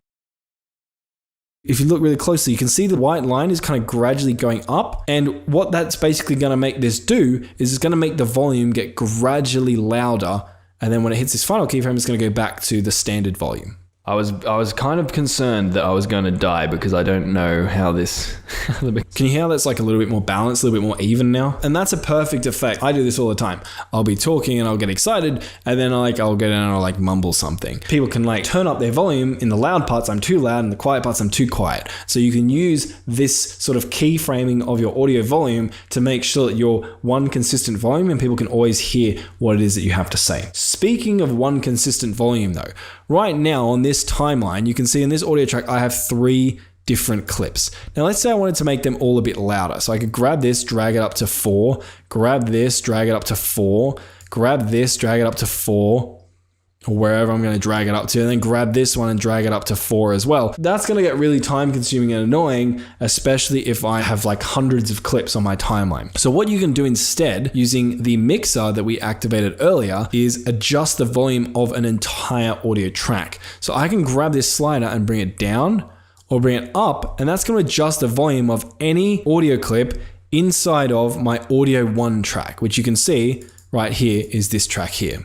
Mechanics in this game work yet, but now that begs a question though, how loud should your overall video actually be? In general, I would say you don't want to be getting too much louder than say -3 decibels. But if you want a layman's sort of test to look at, over here when you're looking at your audio mixer, basically what you want to do is just make sure it's not going into the red too frequently. Occasionally it's okay if you go up into the reds, let's say it's a funny moment video and you're screaming or something like that. But when it goes into the red, it means your audio is going to peak, which means it's going to sound like crackly and kind of gross. It works sometimes for comedic effect or to kind of like exaggerate and portray that someone is speaking or yelling really loudly or something really loud is happening.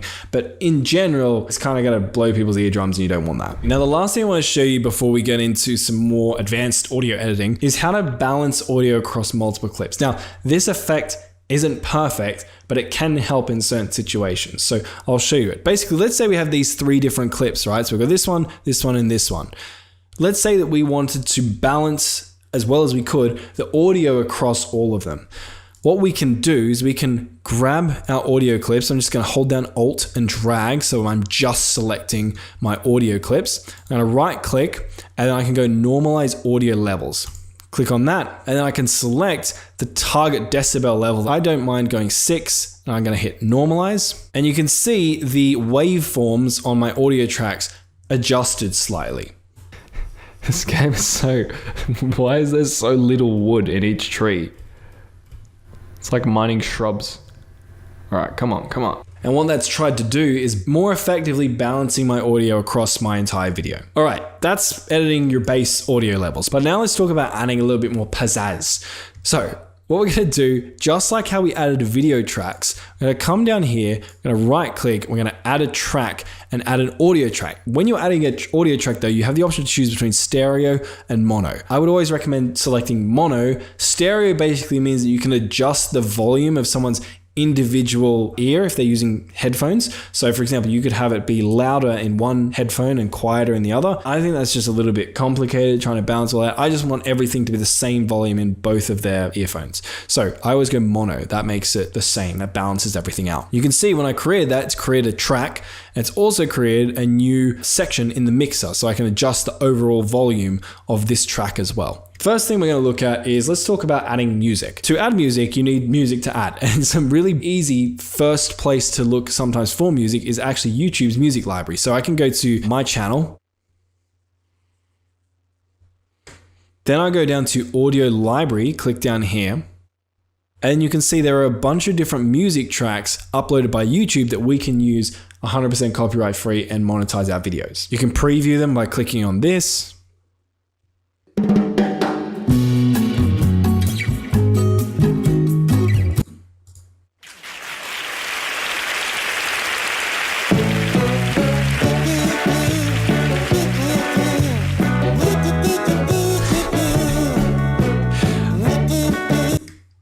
term music has become quite generous, hey. Anyway, so you can, when you find the thing you want, you can come down, click here and click download. That music will download. Then I just come across to DaVinci, and what I will do is I'll grab that music that has just downloaded and drag it into my audio track down here. And now if we play back this video, you'll see there is music in the background. The problem is the music is incredibly loud and obnoxious right now. So we don't want that because you can't hear what's being said, and also steady walk. It's significantly going into the red over here, right? So what I'm gonna do is decrease the volume of my music track, maybe down here. Hours and I'll be there at a steady walk. Now the military have a saying, slow is smooth, smooth is fast. And there we have it. We now have background music. Not exactly the best background music in the world, but we have background music. Now similarly with the volume, you can decrease and increase the volume of your music using like this white bar by clicking and dragging it. And you can also add keyframes to it as well to do some like more advanced music editing if you want. For example, maybe you want your music to like build up gradually, to start quieter and then get louder, right? So I could do this. Slow is smooth, smooth is fast. Don't think they've ever played this game. Now, when it comes to picking music for your video, essentially you want to choose your music based on the tone of your video. And often you don't want like one background track just in general throughout the course of your whole video. Usually you'll want to have multiple different music tracks depending on what's going on. So if like something epic is happening, add some epic music. If you're like trying to leave your audience in suspense, add some suspenseful music. If something stupid or silly is happening, add some like stupid, silly music. Basically think about the emotion that you want your audience to be feeling at this point in the video, and then try and find music that conveys or exaggerates that emotion. Now, in the same way that we've added music, we can also add sound effects. So I'm just gonna bring this down. I'm gonna add a new track, mono track. We're gonna use this track for our sound effects. I'm gonna come back to YouTube and let's go from music across to sound effects here. Here we have a woodpecker pecking on a tree.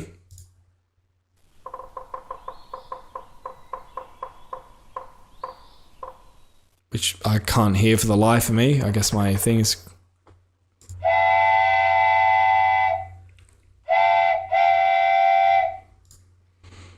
So I could just download this wooden train whistle if I was trying to create the worst piece of content ever, and do the same thing that I did with my music. Grab that effect, drag it into my track, and here we have our train whistle. Of a whopping 6 wood after like 70,000 minutes of mining. Now, a couple of things here. I like to have my music and my sound effects in different tracks. I like to keep them separated. The reason for that is that it makes it easier for me to find a particular sound effect if I'm looking for it and I have multiple clips in a video, and also using the audio mix so I can control the overall volume of my sound effects and my music. Now, when to use sound effects, when not to use sound effects. There's kind of 2 types of sound effects to use. The first would be, I call them exaggerations, but I think they're technically called Foley sound effects. Basically, you want to take moments from within your video and then use sound effects to exaggerate them. So for example, let's say that in your video, it's a gaming video, right? And one of the gaming characters falls out of the sky. When he hits the ground, you can add a sound effect that's like a smack sound effect to exaggerate the impact of him hitting the ground. Or let's say in your video there's a car crash. You could find a car crash sound effect and overlay it at the exact moment that the car impacts with something to basically exaggerate the crashing sound. Another one, this is super common, is when you're transitioning something onto the screen, whether it's an arrow, a photo, or whatever, you can have some sort of sound effect to exaggerate that transition. A common one could be like a whoosh sound effect, where something will like slide onto the screen and there'll be like a whoosh. Kind of like, I'll show one right now. Cool. And another common one would be like a camera click effect. If you're showing a photo or something, instead of just having it pop on screen, you'd have it appear on screen with a camera click. For example, like this. So there's like Foley or exaggeration sound effects. The second type of sound effect would be a sound effect that's actually designed to kind of be its own bit. So you could have like a meme sound effect or a jingle or a voice line or whatever. This is less common in not so comedic or memey videos, but if you are creating very comedic memey videos, they're probably going to be very common. And the last type of sound effect that's pretty common would be like atmospheric ambience. So let's say you're recording a spooky video, you might want to have a long, spooky, ambient sounding sound effect. I might put an example on screen as well.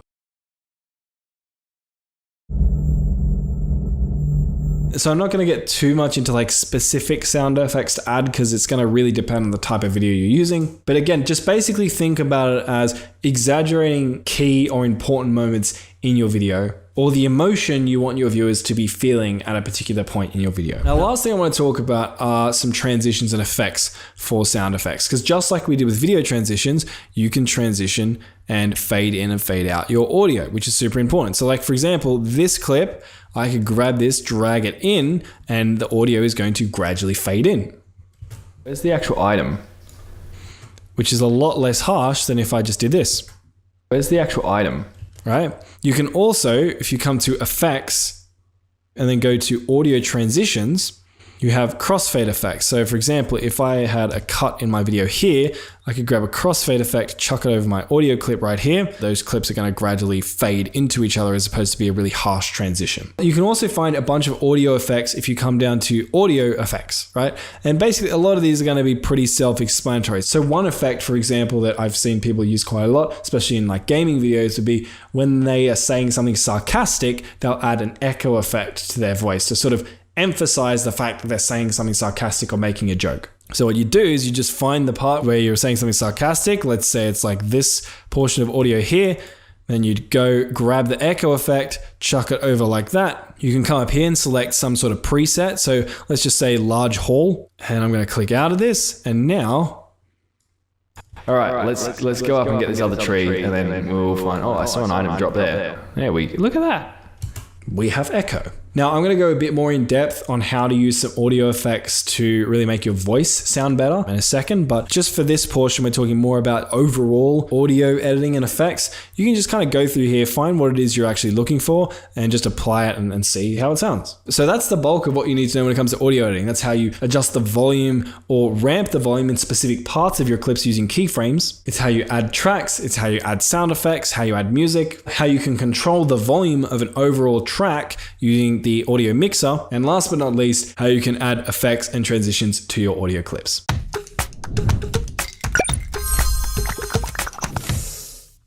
Okay, the time has come. We've done all of our editing and now we have to actually render our video so we can post it onto YouTube. Let me show you how to do that. So in DaVinci, once your video is edited, you're going to come down to the Deliver tab. Now in Deliver, the first thing you're going to do is select the portion of your timeline that you wish to render out and turn into your video. So you can do that by dragging this little thing up here around. So let's say, for example, you can see that I've got this little clip in here. Let's say I didn't want to render that.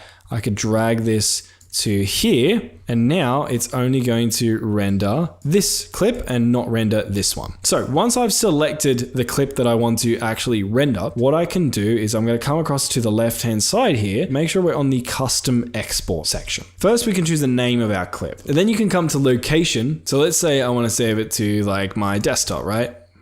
Then what we're going to do is keep scrolling down. In export video, it's going to default render as QuickTime. I prefer personally to render as MP4. So we're going to select MP4 there, leave it at H.264. This resolution, leave it on timeline resolution. Frame rate, got to be the same. Leave it on the frame rate of your timeline. When you imported your clips and you said yes, change, on that initial pop-up that you would have seen right at the beginning, it would have changed your timeline setting to match the resolution and frame rate of the footage you were importing. So this stuff's already done automatically for you. Then for quality, you can go automatic and select it as best. Now, if you render this and you find that, oh, these files are really big, I really don't want this, you can experiment with doing high or medium, right? Your footage is going to be slightly worse quality, but it's going to take up a lot less space on your computer. Now, the next thing we're going to do is basically just scroll all the way down. You can basically just ignore everything else. I don't really bother about going into audio or file or anything like that. And then we're just going to hit add to render queue. That's going to add this render here as a job to render out on our timeline. And you could just hit render all, or if you want to render out multiple videos, you can add multiple things to your render queue. So for example, let's say now I want to render out this first clip.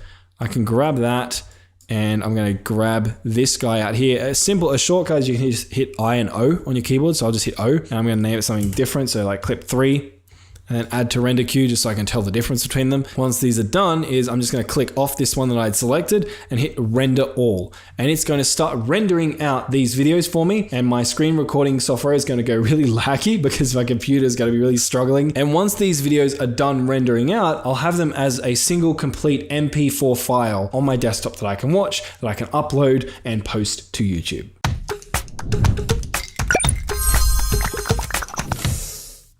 Okay, this is future Marcus, by the way. Before I get all the comments, no, I just finished recording the video you're about to watch and realized my freaking shirt is inside out. This has never happened to me, and of course it happens to me the one time I record the longest non-stop video I've probably ever recorded. I don't think I've ever recorded for like over 2 hours plus without like a cut between it. But anyway, is what it is. You can roast me in the comments, but I don't care. I'm not re-recording that video. Just wanted to let you know that I'm not like mentally deteriorating to the point that I don't recognize when I'm doing something that's very socially unacceptable. I know what happened. I'm just too lazy to redo it. Anyway, with that, back to the video. Okay, let's put everything we've learned together now and actually edit a video together. You can watch over my shoulder as I edit a real YouTube video that's actually going to go live. Granted, this is a more simple video, but this will show you the process we go through, because if I was editing a more complex video, this video would be like 68 hours long. So let's get into this. I've loaded up DaVinci Resolve. Again, as you remember, first thing I'm going to do is go title project and create a new project. My DaVinci looks a bit like this because I've customized it a bit. As you know, you can drag things around, customize it. But we're going to go down to the edit tab down here, come across to editing so we can actually start editing this thing. All right, first thing I'm going to do now is I'm going to actually just drag in my footage. Now, I don't have that much footage, so I'm just going to drag in firstly the video directly straight onto the timeline, and I'm going to click change because I want my project settings to match the project settings of this video. Now, DaVinci is probably going to be a little bit laggy for me because I'm recording while editing this. But yeah, then what I'm going to do is I'm going to grab a whole bunch of other things here that I'm going to be using and drag and drop those into my media pool just here. Perfect. All right. So from here, what I'm going to do is I'm just going to go through this track, and you can see this track's loaded up now because the audio waveforms have popped up. When I'm editing a video, I like to go through all the footage once and do some basic cuts, basic editing, basic lineups of any important other footage or B-roll that I want to do. I call this a rough cut just to basically be very acquainted in my head with like the footage I'm working with, especially if I record this video like a week ago or something like that, just so I know exactly what the whole video consists of. And then I'll go through and like tidy things up on like a second round. So we're going to do the first round, and it might be useful for you to stick around for this first round as well so that you actually see what the video is about that I'm editing. On that though, this is going to be a bit of a longer video, so if you're already a proficient editor, you probably won't want to watch this particular portion. So let's do this. But first, I want to introduce our first speaker of today, who's someone I know can relate to the struggles, and he's someone who has overcome these struggles over and over and over. He's 23 years old, and he has a YouTube channel with 300,000 subscribers and over 50 million views. So this is super relevant to all you guys who want to start a YouTube channel, by the way.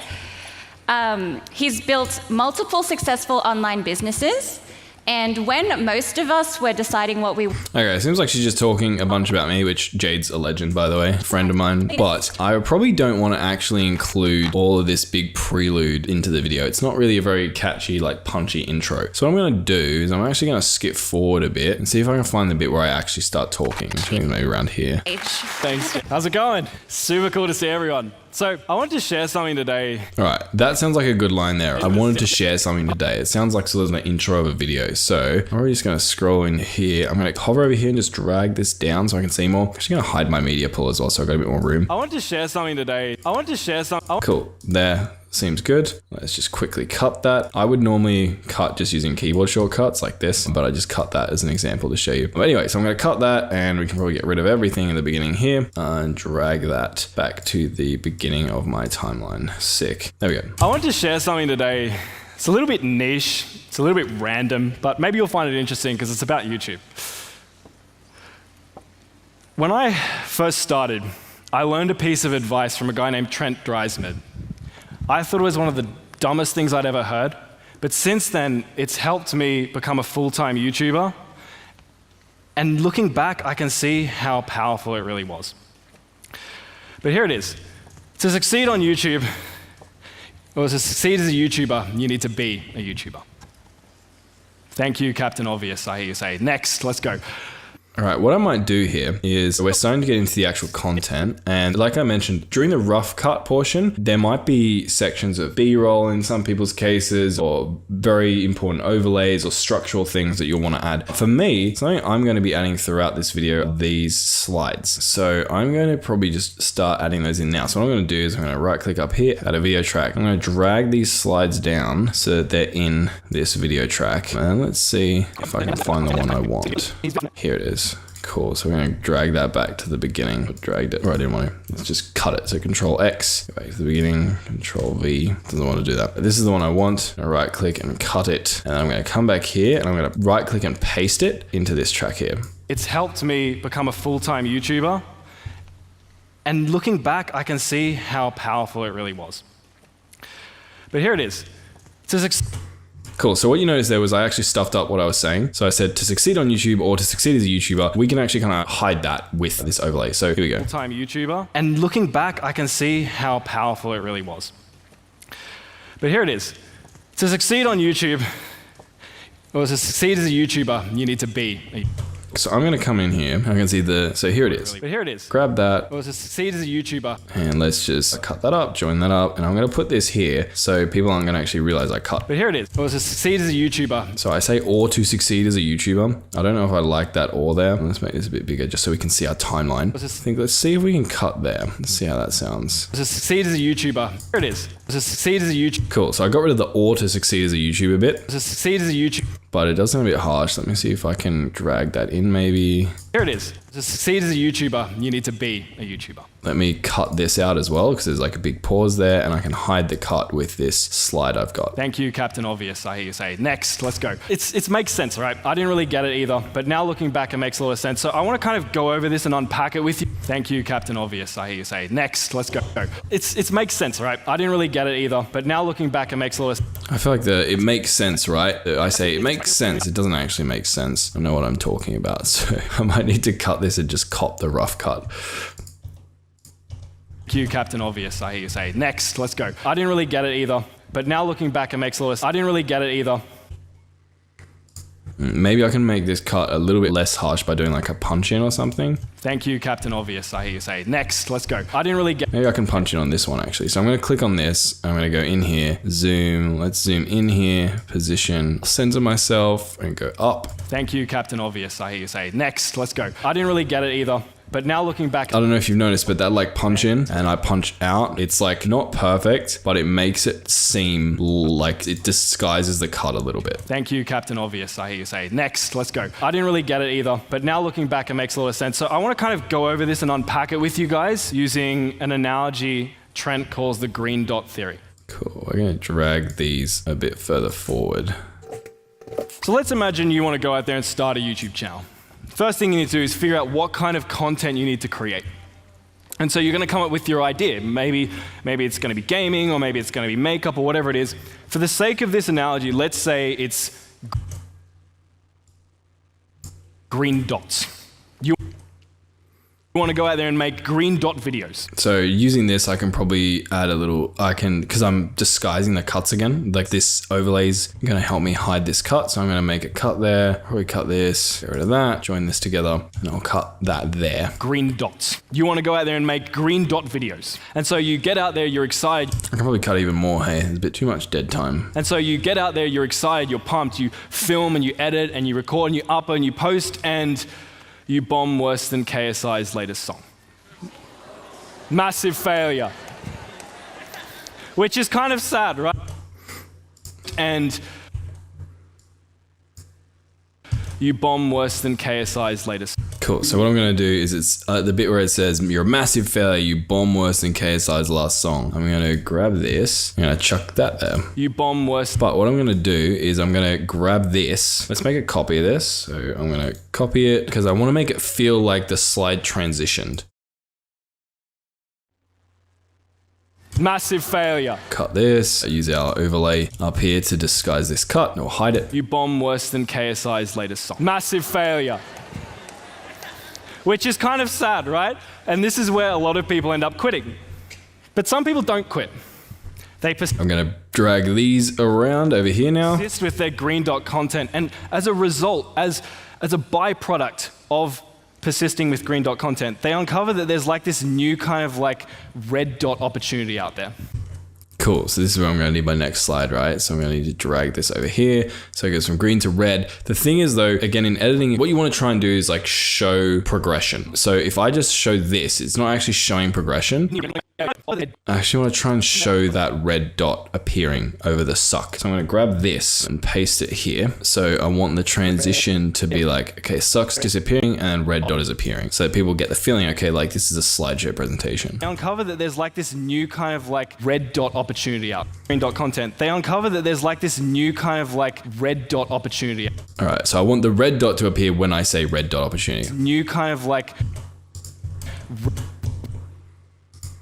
Let's like join those together. So I'm going to bring those, put that there, grab this, drag this here. kind of like red dot opportunity. What I don't really like is that there's this suck here still. I might see if I can actually get rid of that. I can kind of cover that over because this whole screen is white. I could cover it over with just say a white rectangle, for example. If I add a track, so add another video track above here, and then let me go to like effects, and then I'll go, not transitions. Yeah, here we go, solid color. So what I'm gonna do is I'm gonna go to effects, generators, and solid color. I'm gonna drag a solid color into the track above my footage here. And what I'm gonna do is I'm gonna use it, I'm gonna cut it down so it's only this size. Let me just drag this up so you guys can see more. And I'm also gonna drag that down just so it doesn't need to be that big. So we've got solid color here. You can see the color is currently black, which is blacking out the whole screen. What I might do is I'll change this color to white, hit OK, and then I'm going to change the size of this. I'm going to come into here, drag it down, and then let me just drag this out. Let me position it over the suck so that hides it. So now,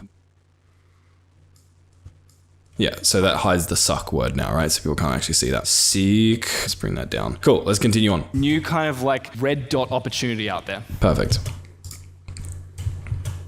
So I'm going to cut this, and I'm also going to use this again as an opportunity to disguise my cut and just cut out a little bit of silence that probably doesn't need to be there. So they pivot there. So they pivot their channel. They start making red dot videos. So I say back here when you're in the planning phase is going to be this slide here. So I'm going to want to show that one. By the way, when I'm talking about the slides here, these are basically, I have created a presentation for this particular talk. I've just downloaded these slides and I'm using them. So again, I'm going to grab this. You can actually create a duplicate of something. I don't know if I've talked about this yet, but you can create a duplicate by holding Alt and then clicking and dragging it out. So I don't know if you just saw that, but if I click on this, hold Alt and drag it out, it creates a duplicate of it, which I use a bunch. Now what's interesting here is back. Cool. When I say back, that's when I want the transition of the guy to appear to indicate like back here. That's what I'm talking about. Interesting here is back here when you were in the planning phase, you were deciding. Drag that out a bit. Interesting here is back here when you were in the planning phase, you were deciding what type of content you wanted to create. You didn't even know red dots. Here when you were in the planning phase, you were deciding what type of content you wanted to create. Let's make that shorter, and then let's cut out a little bit of this dead time. Cut out some of the dead time so there's not as much pausing, but not so much that it feels like unnatural when it goes back to the regular talk. You didn't even know red dots existed. But anyway, back to the analogy. We continue on posting red dot videos and results are getting a little bit better, but not as good as we want them to be. Until one day we find a new opportunity.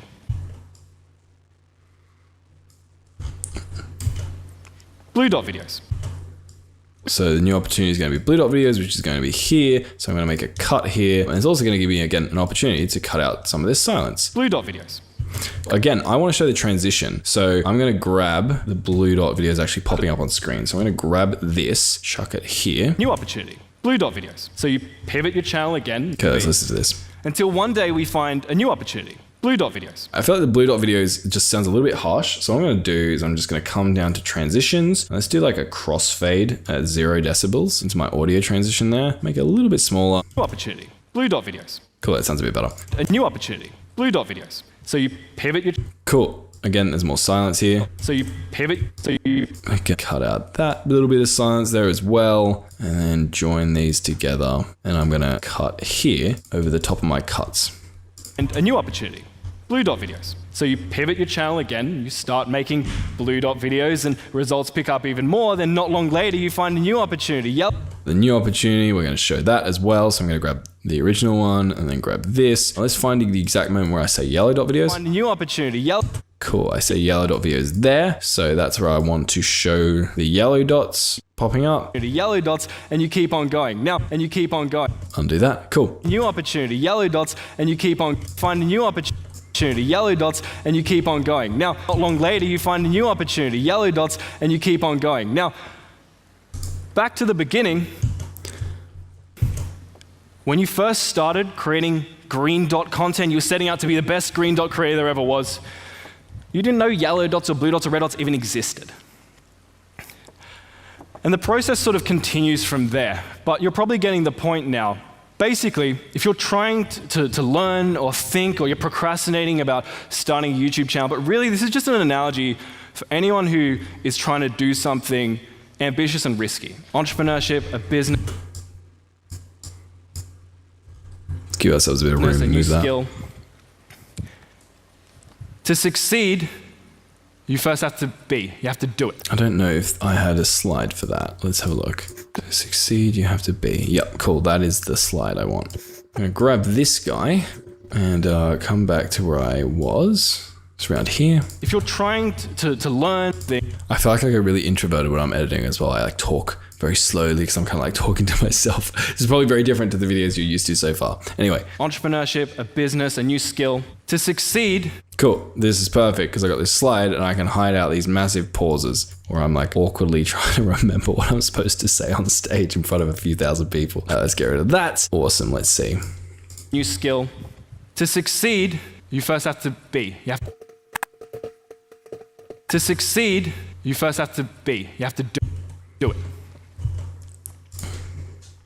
I think the you have to do it bit is kind of like obvious here, so I can kind of get rid of that. Because the act of actually starting, Let's cut out this whole big pause. I'm pausing for dramatic effect because I think I'm a professional speaker. because Let's add a little bit of a pause there though. have to be. Because We want it to sink in, dramatic effect. the act of We're going to cut out this bit of silence here, and then I think this is where we're going to go back to the video. to succeed, you first have to be. Because the act of actually starting is not only going to build you momentum, but it's that journey itself that's going to help you uncover the opportunities that will help you get to the next level.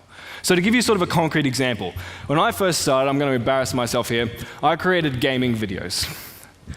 This is Alright, let's show my gaming videos. My horrendous gaming videos. gaming videos. That will help you get to the next level. So to give you sort of a concrete example, when I first started, I'm going to embarrass myself here, I created gaming videos. Concrete example, when I first started, I'm going to embarrass myself here, I created gaming videos. This is my first ever YouTube video. Back in 2015, I was 14 years old. And you can see a couple of things here, like the huge black bars, and you can see a couple of things here, like the huge black bars, because I didn't render it properly. The 480p footage, super blurry and gross. Audio was recorded using my Windows 7 laptop internal microphone. You can imagine how great that was. And for some reason, even though this sucked, I kept on posting videos. I actually posted 65 different videos over the course of 12 months to get a whopping, wait for this, 150 subscribers. Thank you. And so that kind of sucked. But then one day I was doing some research. I was looking for someone to collaborate with, which is sort of a thing you do where you team up with another YouTuber and you create content together to cross-promote. And I found this guy, Two Moose for You. He was a YouTuber, very small at the time, and he created gaming content. Alright, I feel like there's a bit where I say he was a YouTuber, very small at the time. It doesn't, that's kind of... This guy, Two Moose for You. He was a YouTuber, very small at the time, and he created gaming content, Star Wars Battlefront content, specifically funny moments type videos. I found this guy, Two Moose for You. Maybe I can cut that there. He was a YouTuber, very small at the time, and he created gaming content. Maybe I can say he created... And he created YouTuber, very small at the time, and he...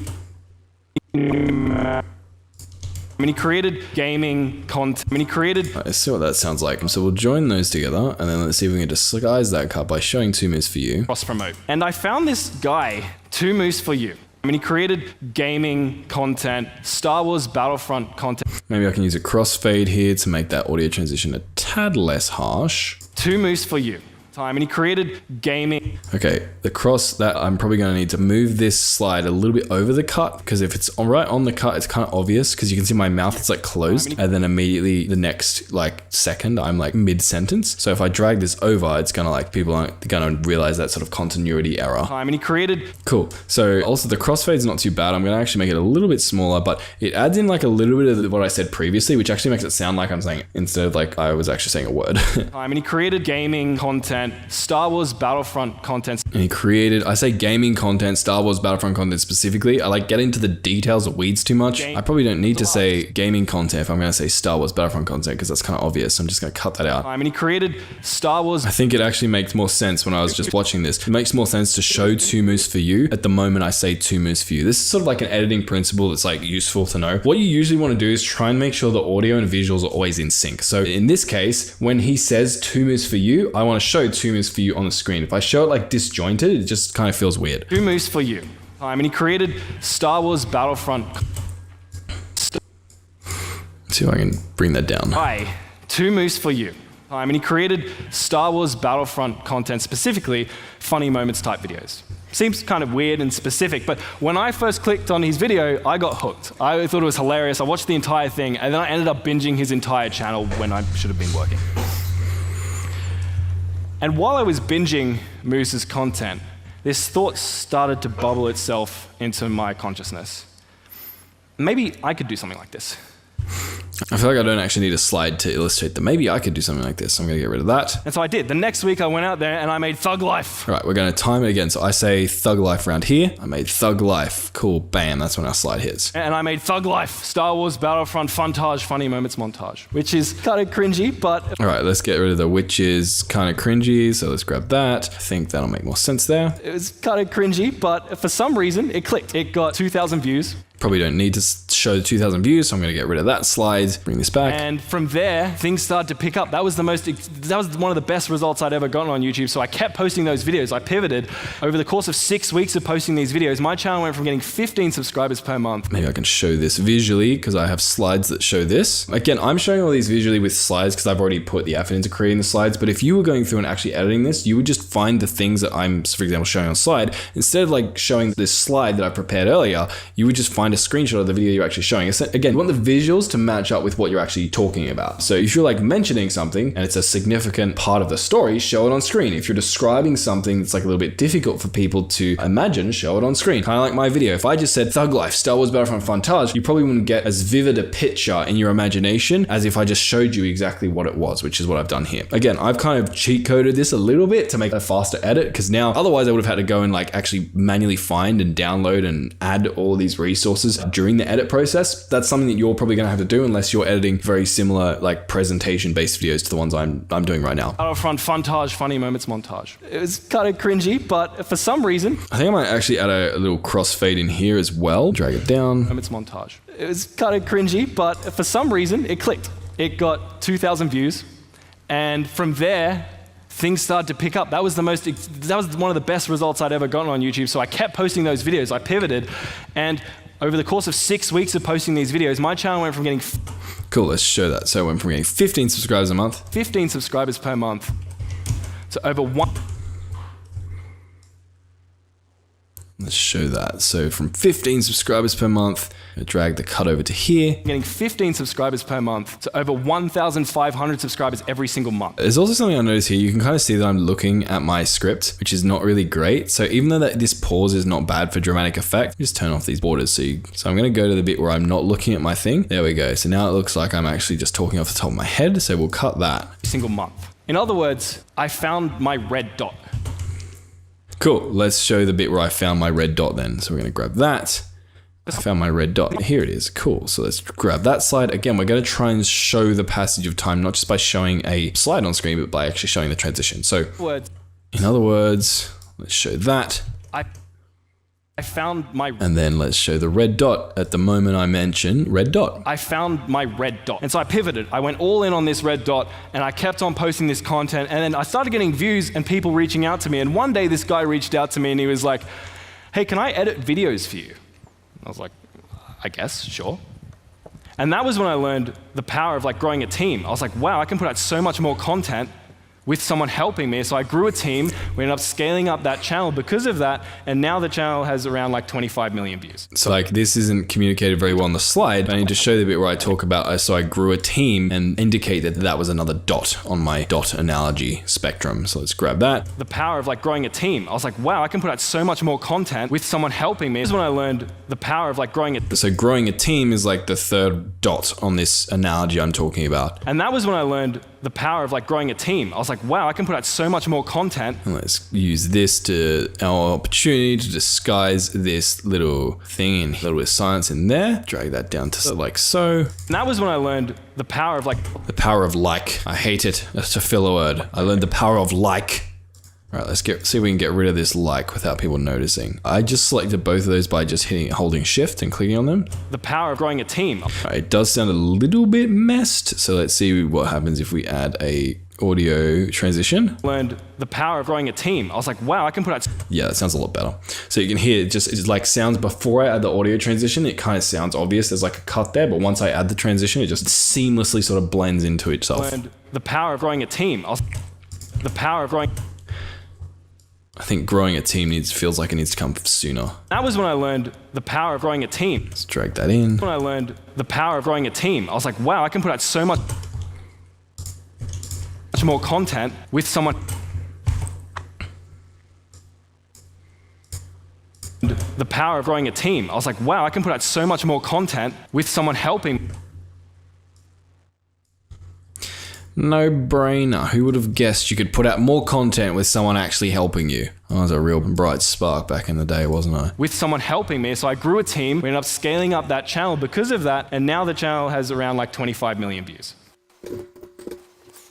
The next step from there, this process took like a couple of years. And throughout that process, I kind of fell in love with YouTube. This is the part behind the scenes here. I'm speaking in. The last time I gave a talk like this, at that particular point, everyone clapped. They're like, woo, 25 million views. And this time I said it, everyone was silent. So I just wait. And I'm like, okay, I'm just going to awkwardly transition to the next thing. And so I decided I'm going to start a YouTube education channel, like a YouTube channel where I talk about YouTube and like how I grew my other channels. Actually, I think, yeah, this is the proof slide where I say 25 million views. That's going to help me cut out some of this awkward silence here. So I'm going to actually drag that over. Channel has around like 25 million views. Cool. 25 million views. That's going to allow me to get rid of some of this awkward pausing where I'm waiting for validation I never get. Channel has around like 25 million views. The next step from there, this process took like a couple of years. And throughout that process, I kind of fell in love with YouTube. And so I decided I'm going to start a YouTube education channel, like a YouTube channel where I talk about YouTube and like how I grew my other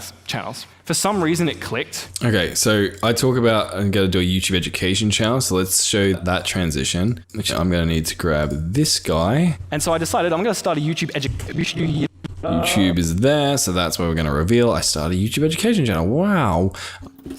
And so I decided all right, let's drag this over the bit where I start talking right about here. Drag that there. We're going to make a cut there, and then we're going to use it to disguise. And throughout that process, I kind of fell in love with YouTube. All of this bit. I kind of fell in love with YouTube. And so I decided I'm going to start... All right, so I need to actually drag that a little bit more because you see, if you watch the preview window here, it's really obvious that I make the cut, right? Because my mouth is shut. And so I decided... And then it like jumps to like 1 second later, I'm like mid-sentence. So I need to drag that out a tad. And so I decided I'm going to start a YouTube education channel, like a YouTube channel where I talk about YouTube and like how I grew my other channels. For some reason, it clicked. Grew my other channels. For some reason, it clicked. And people started reaching out to me as a result of that channel, being like, "Hey, like, can I pay you to help me grow my channel?" That's the world's most clumsily worded sentence. And I was like, "Sure, I guess why not?" And now I'm in a place where I recently started a software company. Recently started software company. That's the final dot on the hero's journey, if you could call me such a person, which I don't think you can. I'm in a place where I recently started a software company. It's called Valio. Software company, I start saying that there, so I'm going to drag that there. Place where I recently started a software company. It's called Valio. So I say I recently started a software company. It's called Valio. I could probably just have it say, I recently started a software company called Valio. That would be a much more efficient way of using the English language, Marcus. I recently started a software company called Valio. It sounds weird, the pause though. Let's see if we can blend this together a little bit. So grab that. Now this is going to sound really harsh again. Software company called Valio. But we're going to use our magical crossfade to hide that harshness. Software company called Valio basically helps YouTube. Software company called Valio basically helps YouTubers generate viral video ideas.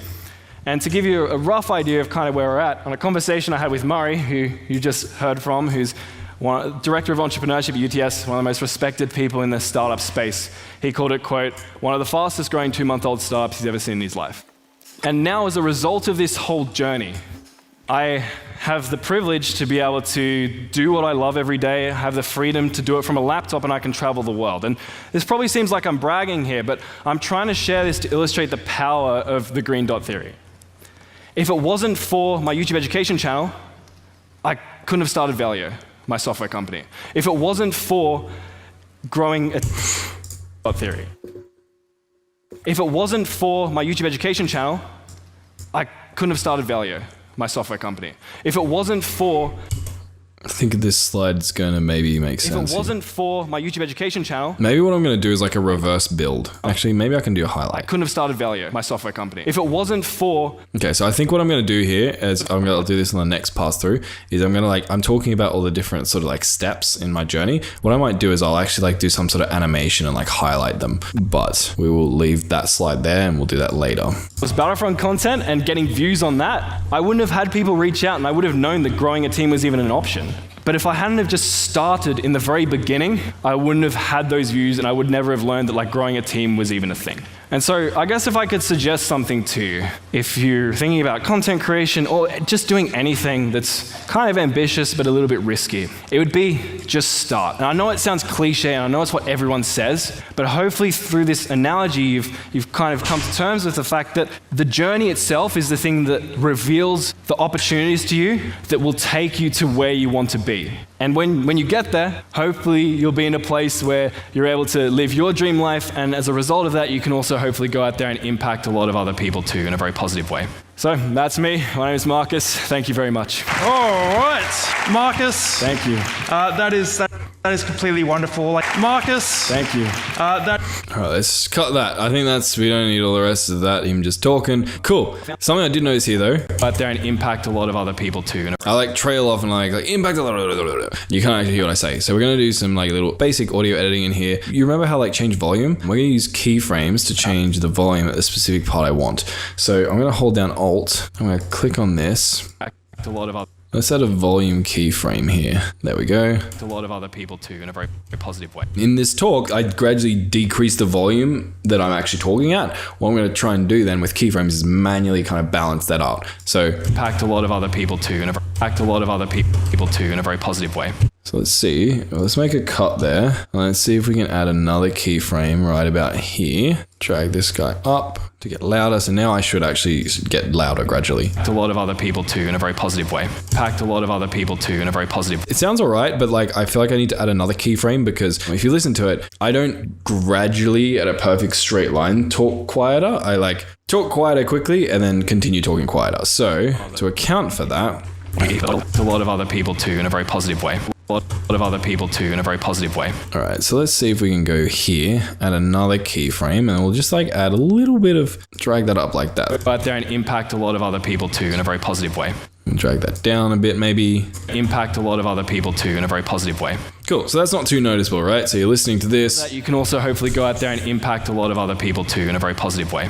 Yeah, cool. No one would notice that. But now they can actually understand what I say, which is good. Well, depending on your opinion. It's good for me if you like what I say. So that's me. My name is Marcus. Thank you very much. All right, Marcus. All right, cool. So we've gone through and we've done our rough cut. Let's see how long our video is. Our video is 7 minutes and 40 seconds. Sick. So we cut down a lot of things. We positioned a bunch of things. Now let's go through and actually start doing some like proper editing to this. So I think some things I'm going to want to do is I'm going to add maybe some punch-ins throughout, and like punch-ins and punch-outs, just to keep it a bit more engaging in the long stretches, or when I'm making like a key point. I'm also going to, just based on what I've seen, I think I need to add some sound effects at certain times. The microphone doesn't really pick up people, like the audience's reactions very well here. Nearly, or maybe even over 2,000 people here. And like at the time at the event, it felt kind of loud, but the microphone is like right attached to my mouth, so it doesn't really pick up the audience very well. So I might need to add in some sound effects to make it feel a bit more engaging. And then I'm also going to do some animating up here later to animate this portion to make it a little bit more interesting and tell the story a little bit better. So let's go through and start doing that. The first thing I think we might do, I want to share something today. It's a little bit niche. It's a little bit random, but I want to share something today. when I'm using sound effects, sometimes what I might do is I'll actually use sound effects from the audio that's being recorded. So if I grab this and drag it out, let's make the cut there just so I remember that's where my start point is. Please join me in welcoming to the stage. Thanks, Jade. So you can hear the clapping kind of like fading out there. Join me in welcoming Marcus Radici-Jones to the stage. We got Jade clapping with her paper. Thanks, Jade. And I got thanks, Jade. I might use this portion here. Let's grab this and we're going to add this in, not just for my ego, although that could be one reason why I'm doing this, but if I add the clapping in, it's going to help the audience understand a little bit about what the setting is. Like, am I just on a stage talking to myself here, or are there actually people? If they immediately hear me start talking, they see I'm on a stage and they hear clapping, they're like, oh, I get this. This is like a public talk. So How's it going? let's get rid of that where I ask how's it going and everybody ignores me. Let's go this one. Cool, so I'm going to grab that. I'm going to add in an audio track. So I'm going to right click, add a track. I'm going to add a mono track. And let's drag our audio down into there, and we'll drag this up just so we can interact with this a bit. So I might drag this out a tad, and let's drag our audio here. I want to share something today. It's a little bit. I want to share something today. All right, cool. So can you hear that? Now it's like, I want to share something today. It's a little bit neat. I want to share something today. It's a little bit cool. Clapping there, people can hear it. Like viewers like, oh, it's like an audience, and it also doesn't impact with my speaking, which is good. It's a little bit random, but maybe you'll find. I might make it a little bit louder in the beginning and then have it fade out. So let's grab this, drag it down. Again, we're going to come and turn on keyframes, and we'll chuck a keyframe at the end here. Let's go to our first one, and then we'll just make it a little bit louder just to make it sound like people actually enjoy me speaking, when in reality everyone knows they don't. But don't worry, I'm not depressed. I just enjoy self-deprecating humor. Listen to this. I want to share something today. I want to share something today. It's a little bit niche. Maybe a bit too loud. It's a bit too enthusiastic.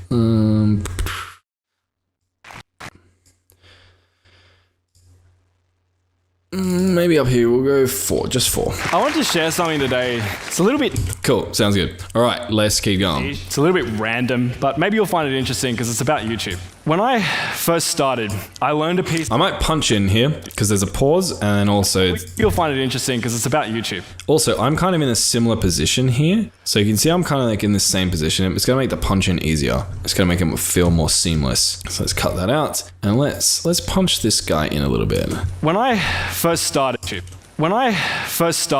I learned a piece of advice from a guy named Trent Dreisman. I thought it was one of the dumbest things I'd ever heard. A guy named Trent Dreisman. All right, let's see what happens if I zoom in on this guy. So I'm going to go back to my video effects. Zoom in. Let's go up a bit. Because it's about YouTube.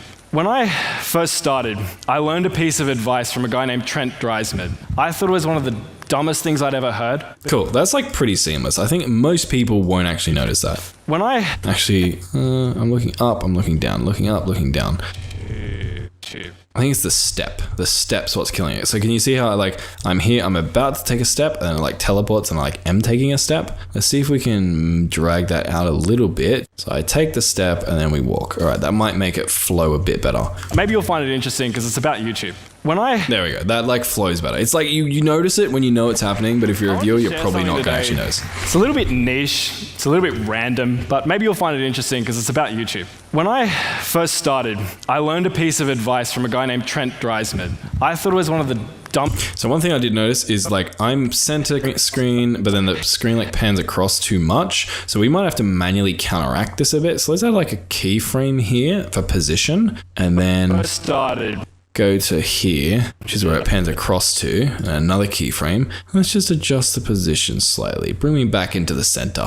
When I first started, I learned a piece of advice from a guy named Trent Dreisman. Cool, so it's there. It comes across, people don't notice. When I first started, I learned a piece of advice from a guy named Trent Dreisman. I thought it was one of the dumbest things I'd ever heard, but since then, it's helped me become a full-time YouTuber. And looking back, I can see how powerful it really was. But here it is. Just, it is a YouTuber, you need to be a YouTuber. Thank you, Captain Obvious, I hear you say. Next, let's go. I didn't really get it either, but now looking back, it makes a lot. Okay, this cut here I think is a little bit too harsh in hindsight. This is why it's useful to watch. A lot of editing is just like watching your edits multiple times and realizing that you're actually worse of an editor than you think you are. So let me do that and drag, oh, that's not good. We'll drag this side out. I didn't really get it either. Let's go. I didn't really get it either. Let's go. Actually, I don't know if there's a way we can disguise that. Next, let's go. I didn't really get it either, but now looking back, it makes a lot of sense. So I want to kind of, let's go. Next, let's go. I didn't really get it either, but now looking back, it makes a lot of sense. So I want to kind of go over, next, let's go. I didn't really get it either, but now looking back, it makes a lot of sense. So I want to kind of go over this and unpack it with you guys using, next, let's go. I didn't really get it either, but now looking back, it makes a lot of sense. So I want to kind of go over this and unpack it with you guys using an analogy Trent calls the green dot theory. So let's imagine you want to go out there and start a YouTube channel. First thing you need to do is figure out what kind of content you need to create. And so you're going to come up with your idea. Maybe it's going to be gaming, or maybe it's going to be makeup, or whatever it is. For the sake of this analogy, let's say it's green dots. All right, I think it's actually going to be nicer if I have the green dot appear. It's green dot. So let's do the trick we did earlier. So we're going to use the color thing to hide it. So where's our color one? There it is. We already have white, so let's grab that. I'll bring this over here, paste that in. Green dots, green dot, green dots. All right, so I'm gonna click on that. I'm gonna bring this up and let's hide our green dot just so people don't know it's there. Let's say it's green dots. It's green dots. Let's have it appear a little bit earlier actually, just so it feels like it's a slideshow, so it's not perfectly in sync, but it's like pretty much there. It's green dots. You want to go out there and make green dot videos. And so you get out there, you're excited, you're pumped, you film and you edit and you record and you upload and you post and you bomb worse. You want to go out there and make green dot video. What I might do, let's just grab this video track, sorry, and we'll drag it up here, put it there where it's supposed to be. You want to go out there and make green dot. But let's make it a little bit smaller and chuck it in the corner. Cool. Maybe, actually I might bring it across a bit. Or should I chuck it there? I don't know, where do I want this? Middle of the screen, there, bottom corner. Let's try the middle actually and align it with the green dot. Like there maybe. You want to go out there and make... Maybe we'll add like a fade transition into this just so it doesn't feel so harsh. Video transition, let's go. Let's try an additive dissolve, which is going to be just like a fade. You want to go out there and make green dot videos. And so you get out there, you want to go out there and make green... Actually, I feel like it does need to be brought across a bit. You want to go out there and make green dot videos. And so you get out there, you want to go out there and make green dot videos. And so you get out there, you're excited, you're pumped, you... Right, let's watch that and see what it looks like. This analogy, let's say it's green dots. You want to go out there and make green dot videos. And so you get out there, you're excited, you're pumped, you film and you edit and you record and you upload and you post and you bomb worse than KSI's latest song. Massive failure. So here, you can't actually really hear it, but the audience are all like, ooh. What I would ideally do is try and exaggerate the sound. Okay, let's see if I can actually make the sound effect itself, or like exaggerate the sound from the stadium. KSI's latest song. Let me just grab this. Well, that's not what I want to do. I'm just gonna go out here, paste it, and let's see. Massive. Let's just grab this. If I make this a lot louder, can we hear anything? Massive failure. So you can hear people reacting, right? But it's just not very loud. So you can hear the oh there.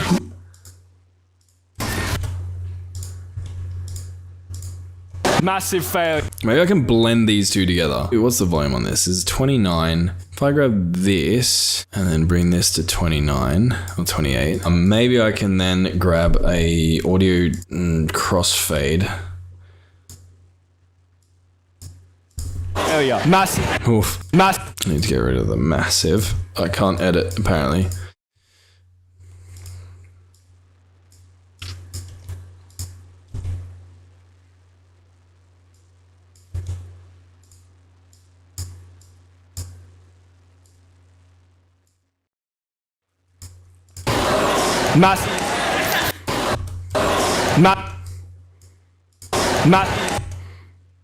Maybe it's on this side.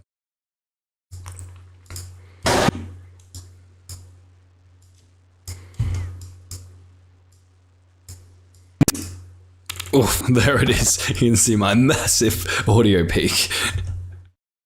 Alright, let's delete that and then drag the crossfade. Drag this down a bit. That's kind of okay. Let's grab that and let's see what this sounds like if we can grab this audio and then chuck it back where it needs to go, which is somewhere around here. Trent calls the green dot theory. They persist with their green dot content. You up and you post and you bomb worse than KSI's latest song. Alright, there is the line. I'm going to select this track. Let's see if I can paste it in here. No, it's not going to want me to do that. Alright, what I'm going to do, paste, drag down, and then I'll drag this back. And I've got my audio effect here. KSI's latest song. Massive failure, massive failure, massive. So the O is kind of here in this. So let's cut that. Let's bring this here. KSI's latest, massive KSI's latest. And let's fade that in like so. Fade it out. Than KSI's latest song. Massive latest song. Massive failure. Alright, I think I need to make the overall volume of these guys quieter. So let's go 20. Massive failure. KSI's latest song. Massive failure. Than KSI. Let's go 25. KSI's latest song. Massive failure. KSI's latest song. KSI's latest song. Massive failure. Maybe it needs to be a little bit further forward. Alright, let's listen to this and see if you can tell. You post and you bomb worse than KSI's latest song. Massive failure. Right, the fade out needs to be longer. It's kind of obvious. There's me. Which is kind of failure. Massive failure. Okay, yes. Which is kind of failure. Okay, I think we need to make this overall thing quieter. Let's bring that back down to, let's try like 23. Latest song. Massive failure. Which is kind of. We need quieter because it's unfortunately. Latest song. Massive failure. Which. Alright, it's not too bad. It's not perfect, but it's okay. Like, you can kind of hear the audience a lot better now. You bomb worse than KSI's latest song. Something I do need to do, though, I just noticed, is I think I'm going to make the joke louder. It's like KSI's latest. So let's chuck that there. We'll chuck a keyframe there. I'm just holding Alt and clicking. His latest song. We'll drag that up. KSI's latest song. Massive failure. Worse than KSI's latest song. Bomb worse than KSI's latest song. Massive failure. Which is kind of sad, right? And this is where a lot of people end up quitting. But some people don't quit. Maybe what I can do, because it feels like weird being so short, right? So what I might do is I might actually grab this. And I'm going to duplicate this out like this. And then I will... lost myself. Then I will join these together and I'll grab this. I'll bring that back to where it is. And let's grab a crossfade and chuck a really big crossfade on this guy. Massive failure. Massive failure. Which is kind of sad. Which is kind of failure. Which I don't know which. Where's the witch? It's there. We're gonna get him. Let's bring this back then and try bringing our crossfade in. Which is kind of Someone's got a weird laugh that like ruins it. Let's drag. Which is when you up and you post and you bomb worse than KSI's latest song. Massive failure. Which is kind of Alright, it fades out too quickly, which is annoying. So what I might do is I'll grab this whole thing and I'll right click on it and then I will go, how do I do this? I think new compound clip. Cool, so I've just gone new compound clip. What this means is I've converted this whole thing into just one clip. Massive failure. And now I can then fade this out better. KSI's latest song. Massive failure. Alright, cool that. Let's bring the volume up a bit now and see what that sounds like. Massive failure. Which is kind of... That's kind of too obvious. Let's see if we bring that to a 4. This is what a lot of editing is. It's just like playing around with values and like seeing what feels and sounds natural. And you bomb worse than KSI's latest song. Massive failure. Which is kind of sad, right? You bomb worse than KSI's latest song. Massive failure. 3. And you bomb worse than KSI's latest song. Massive failure. Alright, let me turn this up. Just need to reach over. Post and you bomb worse than KSI's latest song. Massive failure. Which is kind of sad, right? And this is where... Okay, so this is the value I've settled on. I've turned the volume down to a 3 and this I've added a bit of a fade in and let's hear what this sounds like. And you bomb worse than KSI's latest song. Massive failure. Which is kind of sad, right? And this is where a lot of people end up quitting. But some people don't quit. They persist with their green dot. And Right. this is where a lot of people end up quitting. But some people don't quit. But some people don't quit. It's like a change of pace, almost like a change of topic. Like I've been talking about quitting and failing, and then I'm like, some people don't quit. And sometimes that's a good place to like add in some sort of visual change. So I think I'm actually going to grab this guy, and then let's use this opportunity to cut out a little bit of this silence like this, and we'll grab that, join that together, and then let's use this now to punch in a bit. But some people don't quit. But some people don't quit. But some people don't quit. They persist with their content, and as a result, as a byproduct of persisting with green dot content, they uncover that there's like this new kind of... Yeah, I think we can probably punch in on this whole thing. So let's go back to our video effects. Let's zoom in a tad on me. We'll position me in like somewhere near the center. But some people don't quit. They persist with their... That's not good. So here I'm kind of center, then here I'm not. What's going on? So there to there. So what's happening, right? So if you look at where my mouse is on the screen right now, this is where my eyes are. And if I go to there, you can see my eyes aren't in the same position. That makes it feel a little bit jarring. So what I actually need to do is just drag this across so the eyes are more aligned. There we go. That's going to feel better. And this is where a lot of people end up quitting. But some people don't quit. A lot of people end up quitting. But some people don't quit. They persist with their green dot. All right, cool. So some people don't quit. I'm center. Now I go off center. So it's like a keyframe there that needs to be added. So let's animate this a bit. So let's add our keyframe here, and then let's go across to where it kind of goes out. So there. Let's add a keyframe here, and then let's just drag that guy across so I'm back in the center. They persist with their green dot content, and as a result, as a byproduct of... Feels like my head's got like a little bit too much height as well. quit. So maybe we'll add like so there's a keyframe there, keyframe here. Let's add like slight Y change as well. So let's bring me slightly up. Don't quit. They persist with their green dot content, and as a result, as a byproduct of persisting with green dot content, they uncover that there's like this new kind of like red dot opportunity out there. Cool. There's this Content. They uncover that there's like this new kind of like red dot opportunity. Kind of like... Oh, there's the suck. Let's get rid of the suck.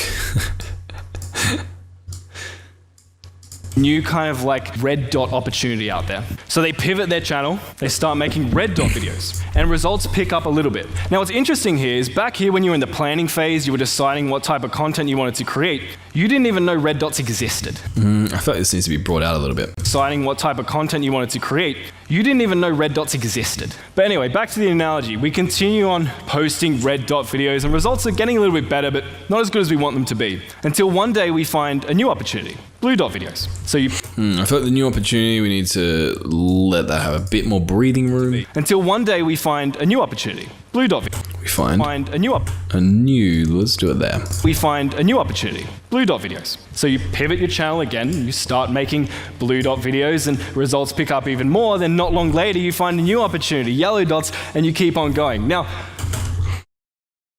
not long later you find a new Let's do it new. When I say new opportunity, I'll show the screen. opportunity, yellow dots, and you keep on going. Now, and you keep on going. Now, yellow dots, and you keep on going. Now, back to the beginning, when you first started creating green dot content, you were setting out to be the best green dot creator there ever was. You didn't know yellow dots or blue dots or red dots even existed. And the process sort of continues from there. But you're probably getting the point now. Basically, if you're trying to learn or think, or you're procrastinating about starting a YouTube channel, but really this is just an analogy for anyone who is trying to do something. Okay, this is like a long stretch of like uninterrupted footage. So maybe but really I'll punch in a bit. And the process sort of continues from there. But you're probably getting the point now. Basically, if you're trying to learn or think, or you're procrastinating about starting a YouTube channel, but Let's punch on the butt. starting a YouTube channel, but Here, let's add in a zoom keyframe, and we'll add a position keyframe as well.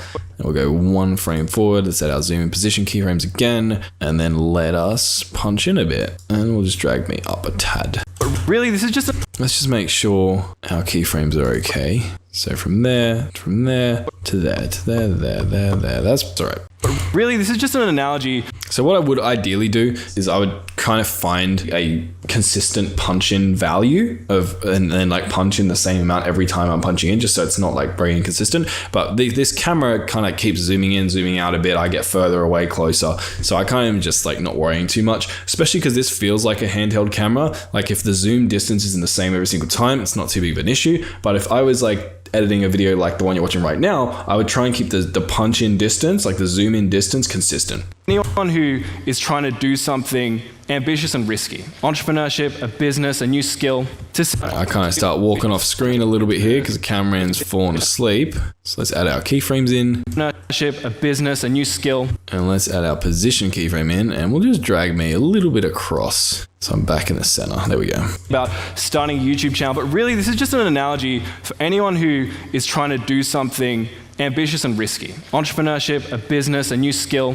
To succeed, you first have to be. Because the act of actually starting is not only going to build you momentum, but it's that journey itself that's going to help you uncover. The act of actually starting is not only going to build you because the act of actually starting is not only going to build you momentum, but it's that journey itself. I wonder if I could cut this out, right? So it says the act of actually starting, but it's that journey itself. Let's see what it looks like. Let's see what happens if I delete this, bring this in. Because it's that journey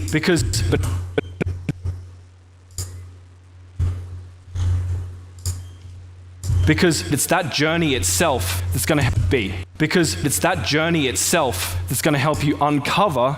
To succeed, you first have to be. Because it's that journey itself that's going to help you uncover the opportunities that will help you get to the next level. I think that actually sounds better, right? So like it kind of cut out a bit of fluff of what I was saying. Because it's that journey itself that's going to help you uncover. It's actually pretty good, but I'm going to add a very slight crossfade just in case. But it's that journey itself that's going to help you uncover the opportunities that will help you get to the next level.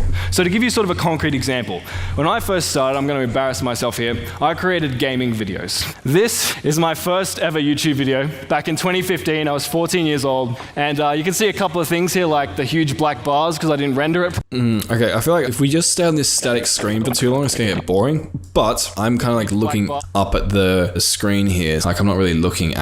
Maybe what I can do, let's drag this up here and let's add a solid color. So we're going to go to generators and we're going to go color, solid color. Let's bring that in here. And then for the solid color, let's make it white. Okay, cool. And then let's make this smaller and like move it across or something. And then we'll add me to the bottom. The huge black bars because I didn't render it properly. The 480p footage, super blurry and gross. Audio was recorded using my Windows 7 laptop into 480p footage, super blurry and gross. Let's drag that in. Let's make a cut here, and then we'll just make a cut here just to make things easier. Sometimes it's easier like segment your footage when you're keyframing it. I'm gonna grab this, and let's just create a new track up here. Cool, now let's position this down here, maybe like that. The huge black bars because it kind of feels like now, right, the way my head's turned, it kind of feels like I'm looking at it almost. The 480p footage, super blurry and gross. Audio was recorded using my Windows 7 laptop internal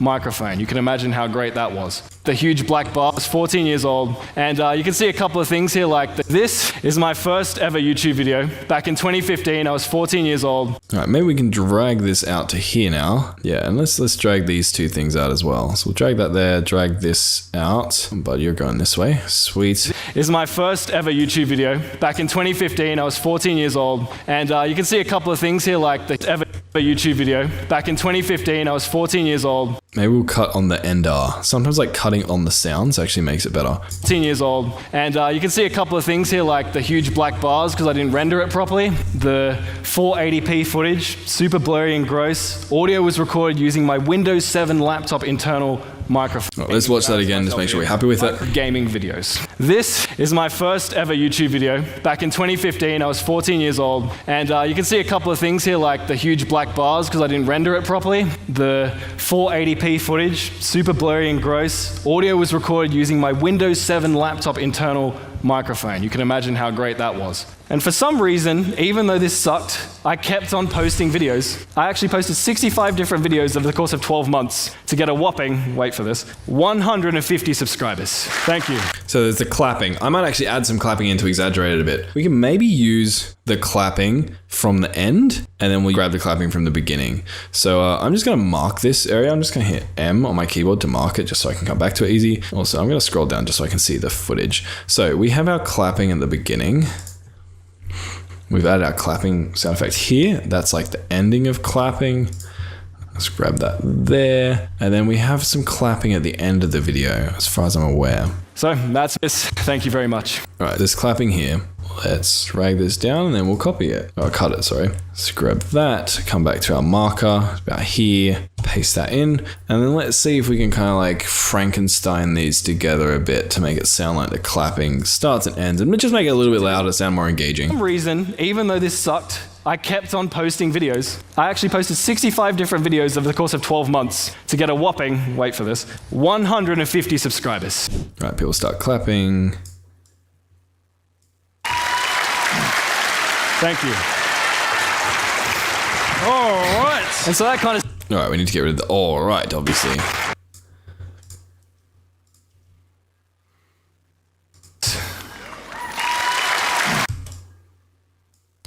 Grab that, grab that. Let's tidy this up a bit now. We're getting closer to the final. So let's add our crossfade in. Let's fade this in just a tad.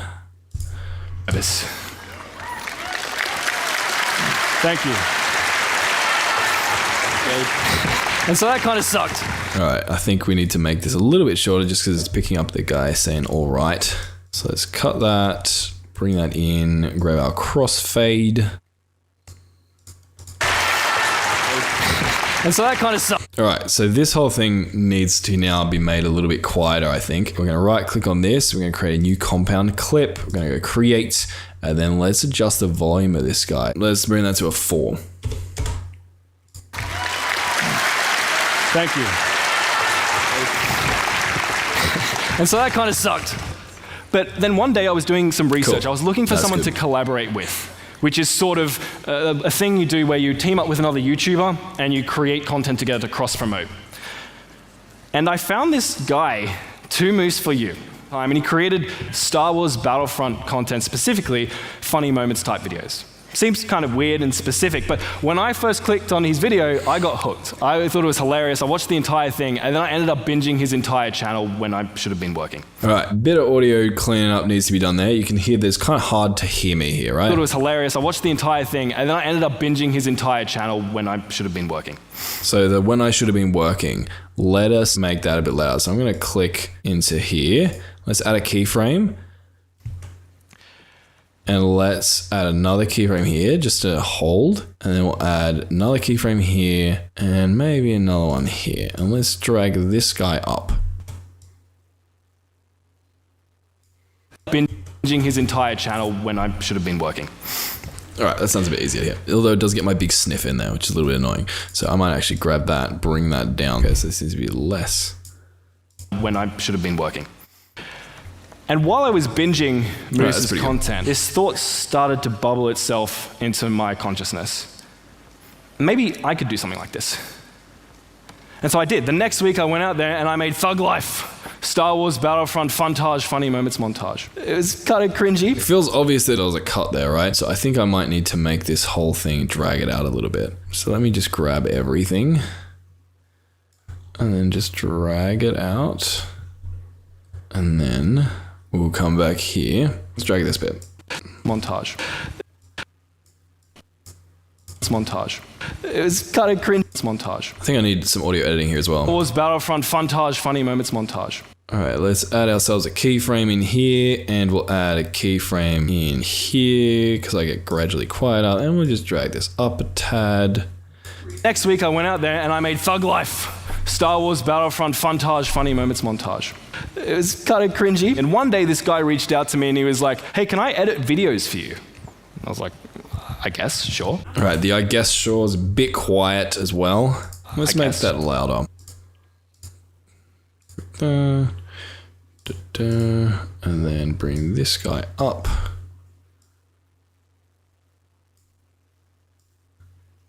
bring that up to there. I guess, sure. Cool, that's better. YouTube channel where I talk about YouTube and like how I grew my other channels. For some reason it clicked, and people started reaching out to me as a result of that channel, being like, hey, like, can I pay you to help me grow my channel? And I was like, sure, I guess, why not? Just sure, I guess, why not? It's quiet. Sure, I guess. Let's bring that one up a little bit. Sure, I guess, why not?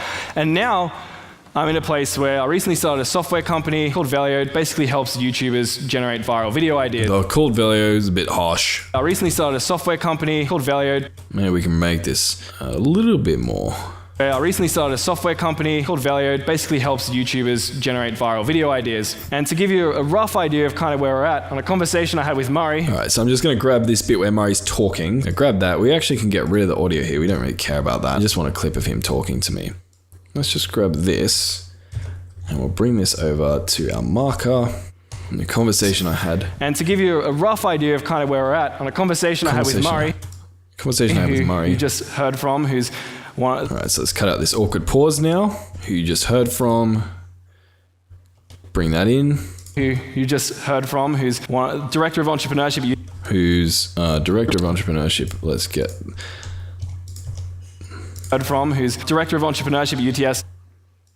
On a conversation I had with Murray. I might do a slide transition here because this is a transition away from the primary footage. So I want to make it feel like kind of interesting. Let's try a slide.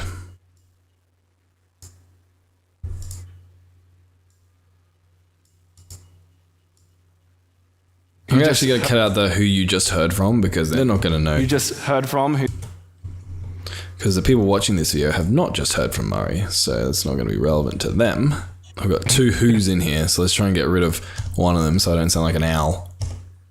With Murray, who's director of entrepreneurship. Alright, cool, that sounds pretty good. And let's just add in some crossfades just to make it sound nice and natural. With Murray, who's director of entrepreneurship at UT. Alright, let's, at this point, punch in on him, and then we'll show like a text next to him or something. Here, we're going to go video. Let's open this up, bring it here, here.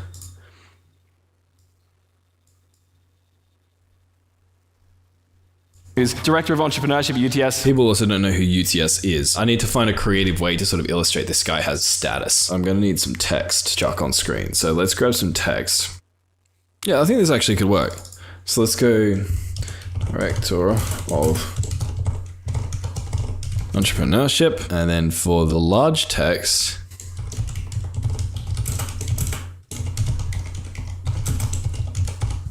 what if we bring that down? Okay, that's not bad. I think it's a little bit kind of hard to see. Maybe I actually need to put his name. Just fits on the screen a bit better. All right, we've got that. Can we move that somewhere more fitting, like this? UTS, one of the most. UTS, one of the most. The problem is it doesn't stand out very well. Maybe we can give it like a stroke. So I'm going to go to filters and I'm going to go drop shadow. And I'm going to just drag this over here. Already that stands out a bit better here with the drop shadow. Let's make the strength stronger. So you can see how it stands out with the drop shadow more. Drop distance. Let's bring that back a bit. And blur. Let's turn the blur down just so we can play around with it a bit.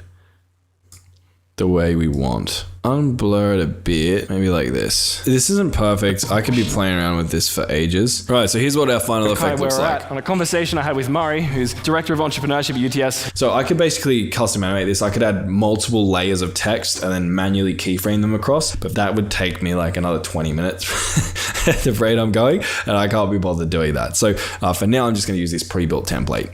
Murray, who's director of entrepreneurship at UTS, one of the most respected people in the startup space. He called it, quote, one of the fastest growing 2-month-old startups he's ever seen in his life. And now as a result of this whole journey,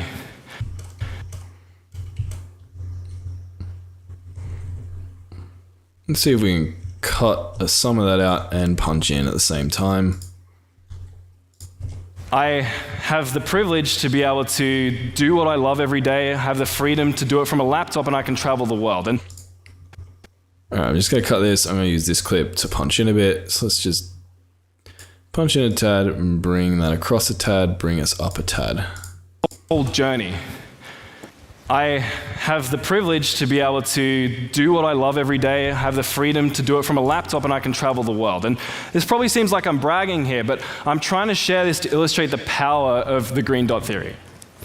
If it wasn't for my YouTube education channel... What I'm trying to do is I'm talking and I'm like, if I wasn't for my YouTube education channel, I couldn't have started Velio. The problem is that I could add animations on here. So what I'd ultimately think would be cool, if I added like, if I didn't start my YouTube education channel, then I indicated it with like an arrow or a circle or something like that. And then I'm like, I wouldn't have been able to start Velio. Then I like cross Velio out, or maybe I like add like white over the top of Velio so that you can't see it anymore. It kind of like implies that it would no longer exist. The problem is this is a PowerPoint presentation. For the style of video this is, it's probably not going to suit it because people are going to be like, oh, hang on a sec. I thought this was a PowerPoint presentation the whole way through. I think I'm probably just going to leave this whole thing. I'm going to delete it. Oh, I couldn't have started Velio, my software company. If it wasn't for growing a team and learning how to grow my gaming channels, I wouldn't have had the credibility to start a YouTube education channel.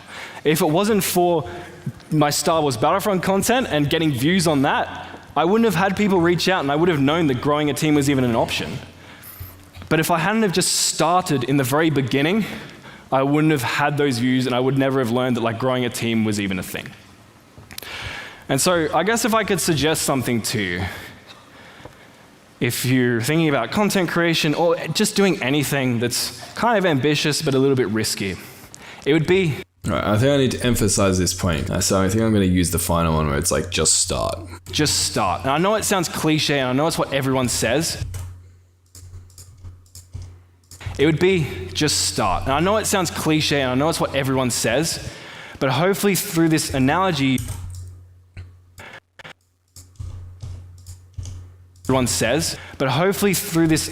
it would be just start. And I know it sounds cliche and I know it's what everyone says, but hopefully through this analogy, you've kind of come to terms with the fact that the journey itself is the... Cool. I'm going to save this because I just realized that I've been creating this whole project, haven't saved it once, and almost lost like 2 hours of work accidentally. So we're going to save this UTS talk. Hopefully you'll be in a place where you're able to live your dream life, and as a result of that, you can also hopefully go out there and impact a lot of other people too in a very positive way. So that's me. My name is Marcus. Thank you very much.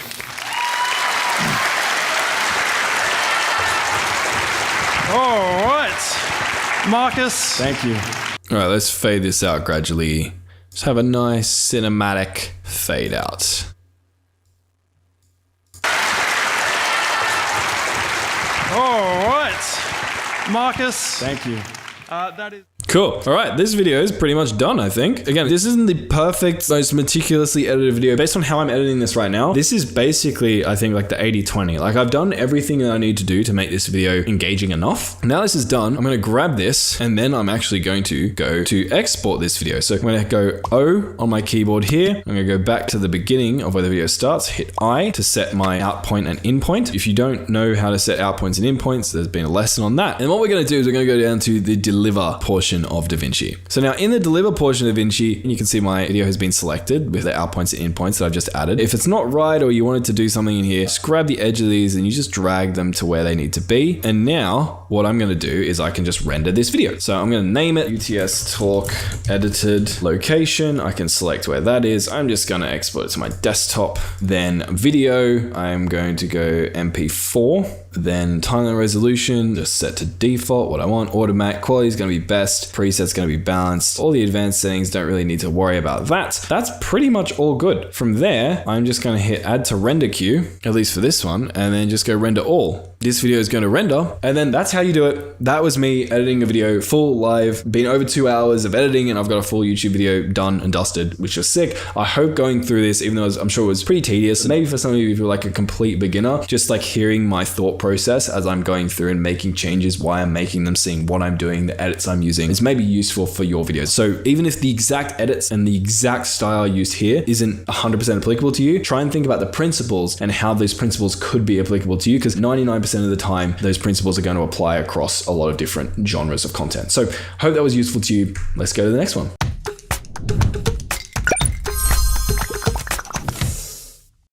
When I was 14, I desperately wanted to be a YouTuber, and to learn how to create content, I ended up begging my way into becoming an assistant videographer. That bloody light was the bane of my existence. But after a year of that job, I realized that the rules of traditional video editing don't always get you views on YouTube. Now, since then, I've learned a hell of a lot and have been personally responsible for creating videos that have got almost 50 million views now. But getting to that point took a lot of time, a lot of trial and error, and was very overwhelming. So to help you avoid the years of mistakes I slogged through, for this video, I decided to ask some of the YouTube mates I respect the most to reveal the biggest editing mistakes they see small YouTubers making that are costing you views. Starting with Rob from vidIQ, and when I talked to him, he pointed out something critical, and it all has to do with your hook, which is jargon for the first 30 seconds of the video. YouTube even has an analytic for this to show you the percentage drop off of people in that first 30 seconds. So it is clearly very important. I know as a creator myself that you have a finite amount of time when it comes to editing, but what I would encourage you to do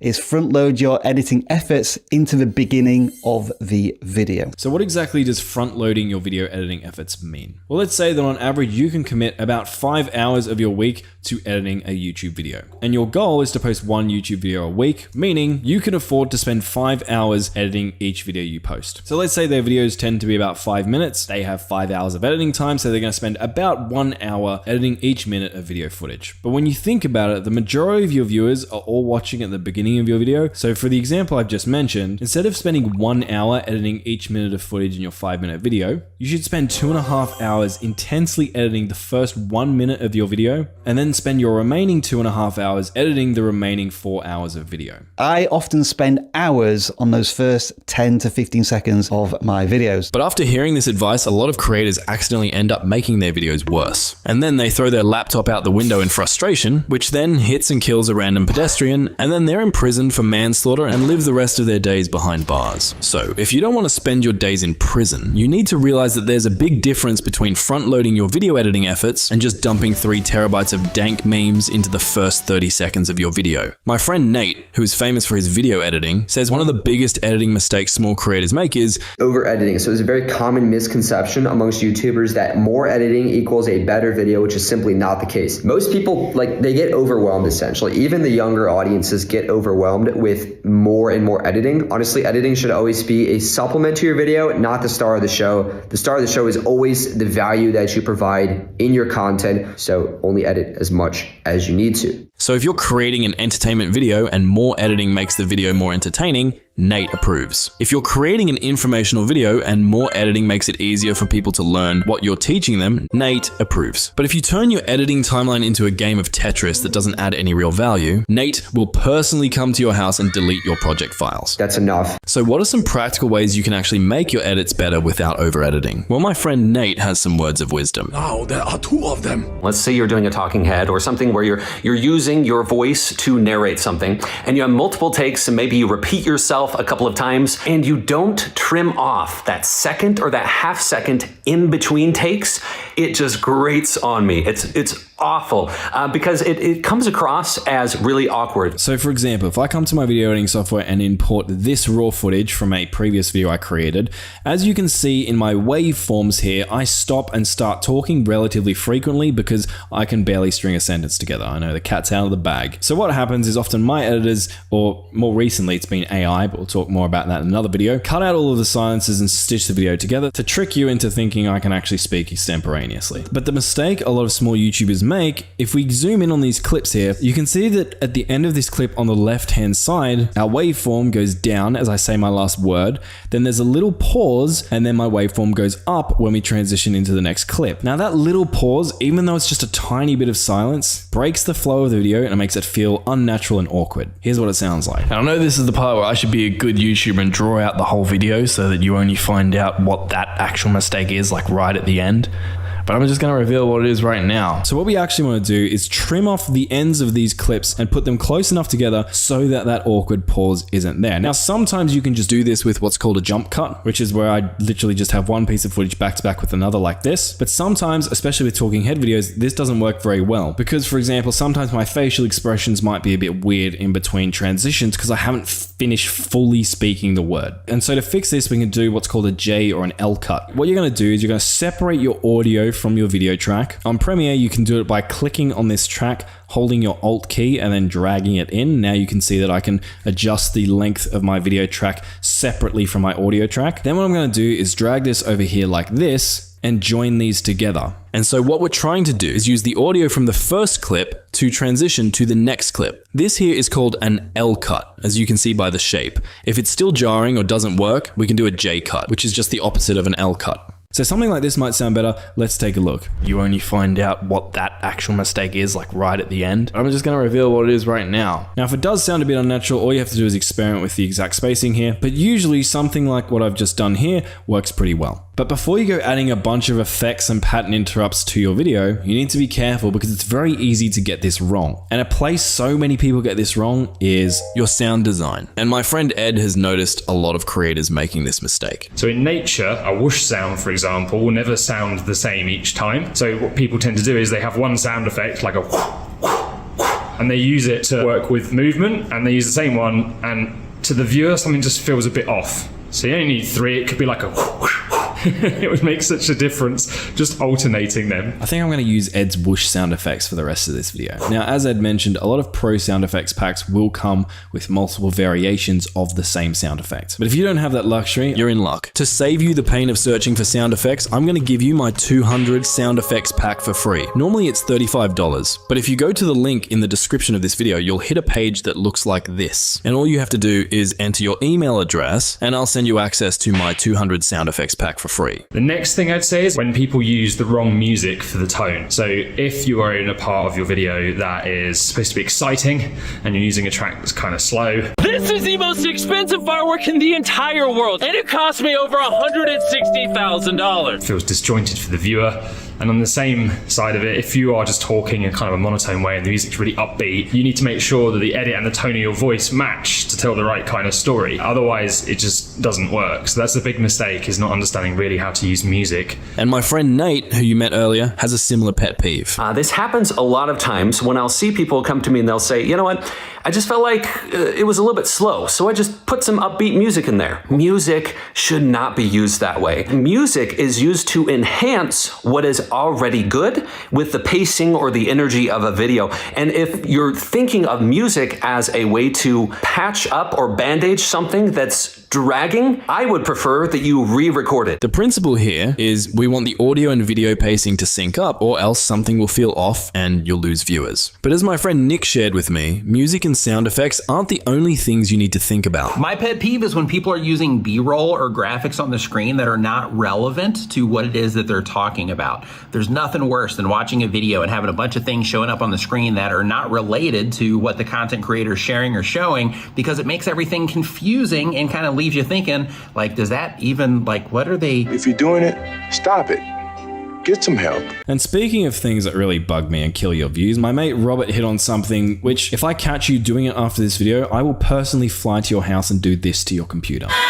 He explains it here. The number one editing mistake that I see people make over and over again, especially when it comes to YouTube Shorts creators, is they have text on the screen that's covering the title. This makes it absolutely impossible to read the title, makes it absolutely impossible to read the text that's on the screen, or they'll choose text that's like has absolutely no contrast to the background in which they actually have the text. And again, it makes the same effect. If it makes it too hard to read it and it doesn't look pleasing to the eye, I think so many people just end up swiping away. I especially see this with people that are trying to be like aesthetically pleasing and they're wearing a pink shirt and they have pink text across it, and it just makes it absolutely impossible to read and really hard to look at. Now, I'm sure you can see the problem here, and there are 3 main ways that we can fix this. The first is you can add a very heavy, what we call stroke, which is basically an outline around your text. The most common examples of this are where people use white text and then add a black stroke. You can also try using an effect called the drop shadow. It's going to add a shadow behind your text. It's not as harsh as the stroke. It can distinguish it just that extra little bit that it needs. And the third popular way to do this is by adding an actual rectangular background behind your text. Now that people can actually see the text you're using in your videos, my mate JV, who's actually the senior editor for this channel you're watching right now, had a great tip for small YouTubers who want to get more views. So it took me quite a while to learn this, but if you're not building your own assets library or creating your own presets, then you're wasting a lot of time. Basically, an asset library is an assortment of music, B-roll, graphics, and memes that you can simply drag and drop into your video project to speed up your workflow. So here are some good resources to help you get started. First up, we got Reli's editing pack. It's got some cool sound effects, memes, and green screen videos. Next up is Ekolu's editing pack, which has some funny clips but also has a Premiere Pro preset file that has a lot of cool effects. Next up is Premiere Composer by Mr. Horse. I only edit using Premiere Pro and After Effects, but this plugin is insanely useful and 100% free. It has a bunch of cool text presets, transitions, but here's the game changer. It has this user library feature where you can add your own asset folders, access them within Premiere Pro, and just drag them into your project. Now the video is almost over, but I have one more big mistake that I really want to talk to you guys about. One, because I like the sound of my own voice. Not really. But two, because it really frustrates me when you guys do this. It's something that is done regardless of the style of video, whether you're doing talking head, whether you're doing gaming, and that is not directing the eye of your viewer. So the human eye and mind can only properly focus on one object at a time. And your YouTube video isn't one object. Your YouTube video transports them into a little world where there are multiple different objects to focus on the screen. And sometimes, especially if there's a lot going on or there's something subtle that happens, it can be really easy for your viewers to miss that thing. And so you want to make sure that throughout your entire video, there is always a primary point of focus that your viewers' eyes are being clearly drawn to. So you might notice, for example, in this video, whenever I talk about something specific, like a small setting you need to click on, I might pop that setting out. I might indicate that setting with an arrow or a circle. And when I say I, my editor will actually do this, so I can't take the credit, but you get the idea. And this isn't just applicable to tutorial videos like mine. Even a random IRL funny moments video like this one. We can see the funny moment happens, but if you weren't paying close attention to the clip, you might have missed it because it was quite small and hard to see. So instead of just playing this clip in their compilation, what I would actually encourage this YouTuber to do would be to zoom in or to indicate the dog, so that all of the viewers' minds are directed to the exact thing they should be paying attention to, and everyone is following along with the story. And if you can just get all of the things we talked about in this video right, by the way, massive thanks to everyone here for sharing their insights. They're all legends in their own right. I'll link their channels below. If you can just master these things, your videos will get so much better, your retention will go up, and that's going to lead to you getting more views.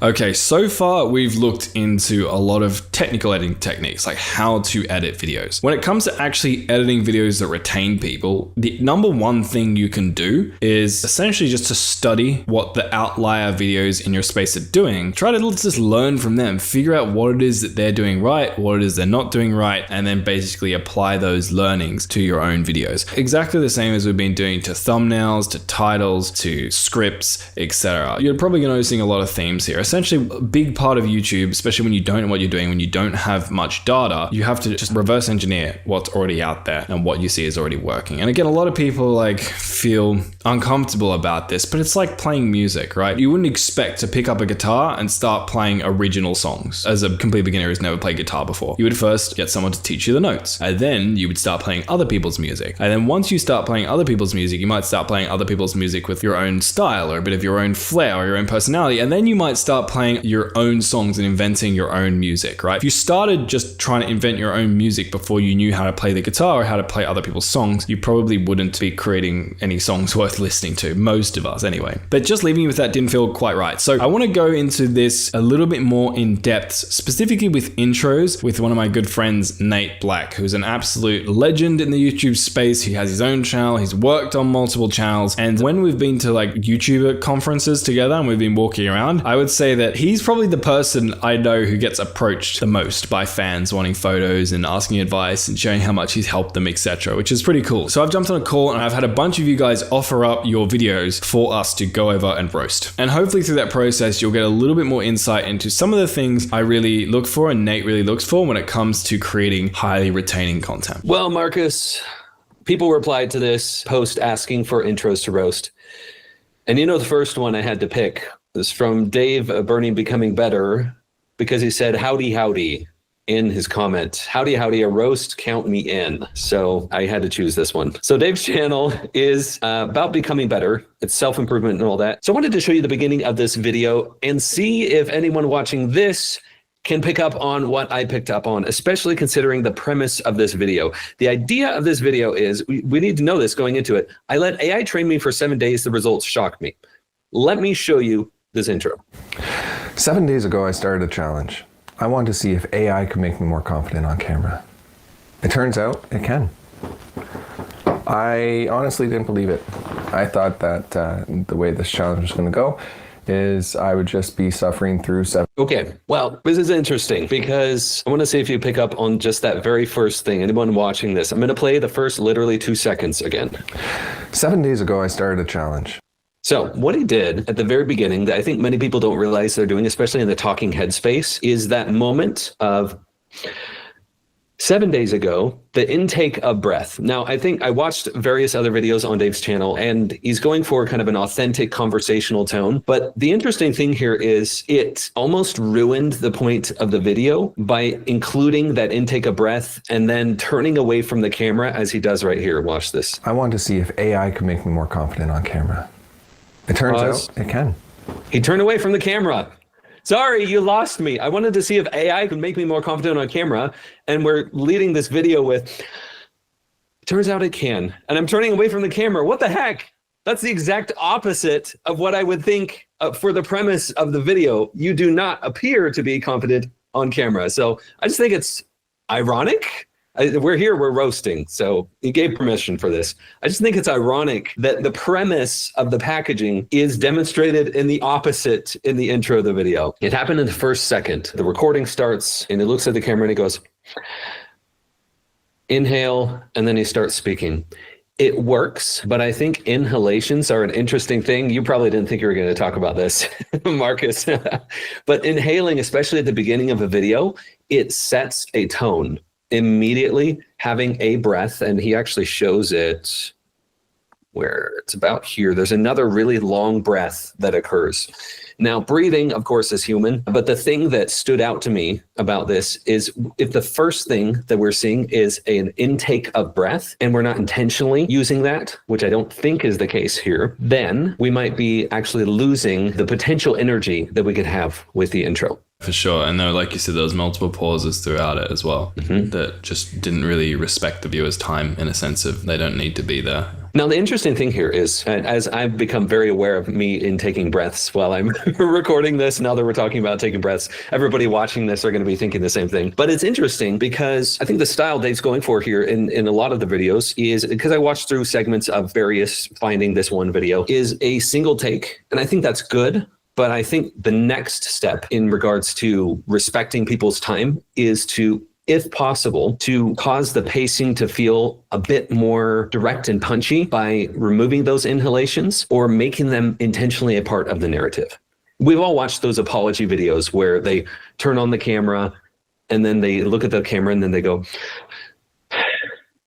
It's a very purposeful inhalation and use of that at the beginning of a video because it sets a tone. And I think the main thing I'm going for here is it set a tone, and I don't know if Dave was aware that he set a tone unintentionally. Right. It's like, it's not saying you shouldn't take pauses or use breaths or whatever, but you want to be using it for dramatic effect, not just like randomly. And this wasn't really used for dramatic effect. It just kind of happened. 2 interesting things beyond what you said, Nate, which I think was awesome as well. The first one was the style of video he seems to be going for is that very authentic kind of like I'm your friend talking to you vibe, which is awesome. The challenge I think can sometimes be though is that his setup feels like a mix of both worlds. It feels like he's trying to go for like a semi-professional like talking head setup, but it's not quite there. It's not like quite that professional. It's not like quite good, but then it's also not like unprofessional enough to feel like super personable. So if I was this guy, I would be like, pick a side and lean into that. If you're gonna go for like the more professional like talking head setup, see if you can like level up your lighting a little bit, like add some contrast, maybe add some lights in the background, etc. As I say with my shitty setup.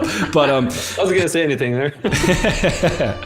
Yeah, so that's probably one thing I would say is if you're going for that super authentic, like I tried whatever video journal style, lean more into that and vice versa. The other thing I would say, this is less about like technical stuff. I feel like his intro almost defeats the entire purpose of the video because he's talking about AI like being his coach to help him become more confident on camera and like talking about how that went for him. Like as a viewer, I'm watching that and I'm going, oh, I can see exactly how that went for him because he's talking on camera right now, you know? So like in the first 20 seconds, I'm like, okay, so he's used AI to help him get more confident on camera. I've seen him talk on camera for 20 seconds after having used AI to help him get more confident on camera. Like, the premise of the video has been fulfilled. Like, the viewer is like, okay, cool. I'm not going to stick around for another 6 minutes to see how much better he gets talking on camera as a result of AI coaching, because I've literally just seen it in the intro. So like, all things aside, I think this intro personally, the biggest issue is like, even if you did make all the tweaks, you cut out the silence, maybe you add in some more pattern interrupts, maybe some punch-ins here and there, or maybe you go for the straight, like super authentic style, just like holding up your phone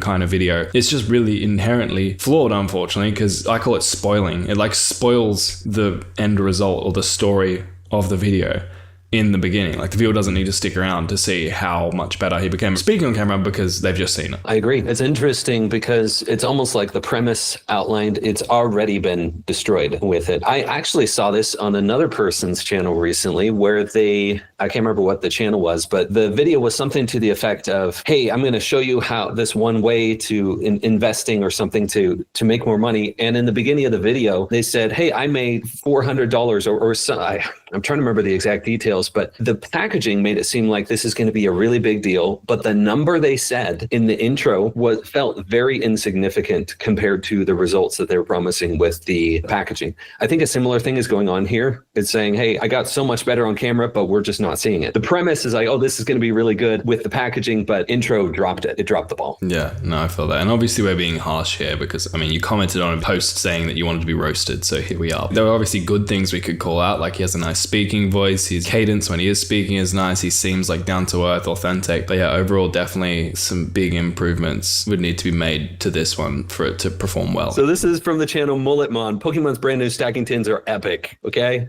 published 6 days ago as of recording this. That is one majestic mullet. Jesus I know. Christ. Well, wait till you see this intro. Are you ready for this? I wanted to get your genuine reaction to this. Okay, Marcus? Because I watched through this.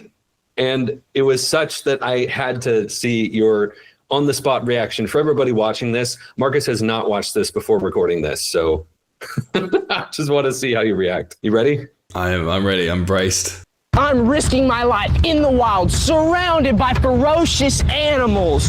Look, it's a cute little ducky. It's so cute. Trying to give away this paradox stacking tin to one of you watching. But first, I'm going to open one up to show you what's inside on the Mulletmon Saturday Show and Share. Look at that smile. Look at that hair. It's time for the Mulletmon Show and Share.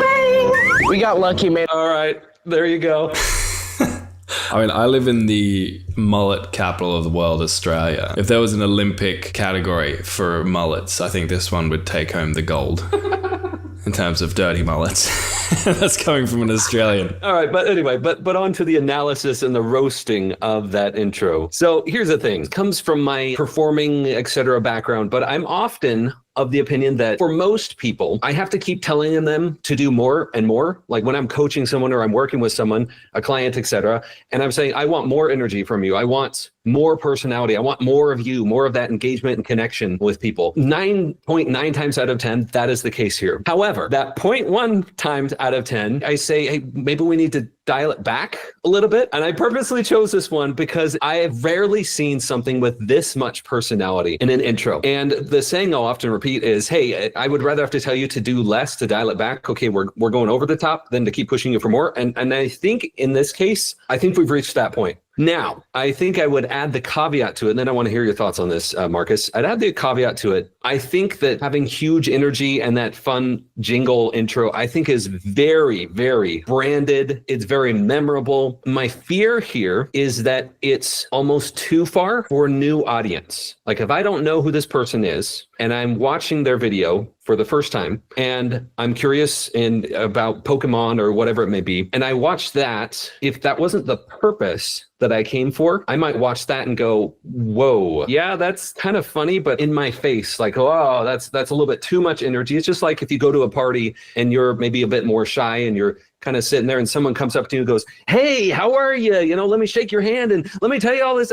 It's kind of that same feeling. And it's a brand choice. And I think what I would want to say to Mulletmon here is if that is an intentional brand choice, awesome. I think there are also ways that could make it even more approachable, which is what I'd be looking at here. If it's not intentional, I'd be very surprised considering the branding and everything. But if it's not intentional, then we want to be aware of it either way. I think that's a good point. I'm still kind of recovering from the mullet itself, but that's a good mullet. But I think like two maybe additional things. Your point, like you said, Nate, was really good. Like you want to try and reassure viewers that they're going to get what they've come for. And I think this like kind of skit that he's got going is cool. It's authentic. It adds some like personality, uniqueness, memorable, etc. But it felt like maybe you leaned too heavily into the skit in the beginning. Like the video or the title or packaging doesn't indicate that this is some sort of like skit. It seems like a review video of the brand new stacking tins. And then you go like full skit mode, which is cool, but I think it would be interesting to like spend maybe a little bit more time or a couple of extra seconds or whatever reassuring people that like, hey, they're gonna get what they came for, which is like a review of the stacking tins or whatever. I'm guessing that's what most people are coming for. And then kind of like more slowly work your way into the skit. Because it feels like the skit kind of overshadows a little bit. I like the skit. I think it's good. I think it should be kept, but I think maybe the timing of it or how you ease into it could be adjusted a little bit just so people know that they're gonna get what they came for and that the stacking tins are the star of the show, and then the skit makes the stacking tins more interesting. As opposed to at the moment, it feels like the skit is the star of the show and the stacking tins are like just kind of accessories, even though that's what the videos are made about. The other thing was kind of like you said, Nate, I think his style is really unique and cool. Like he's got a bunch of things going on,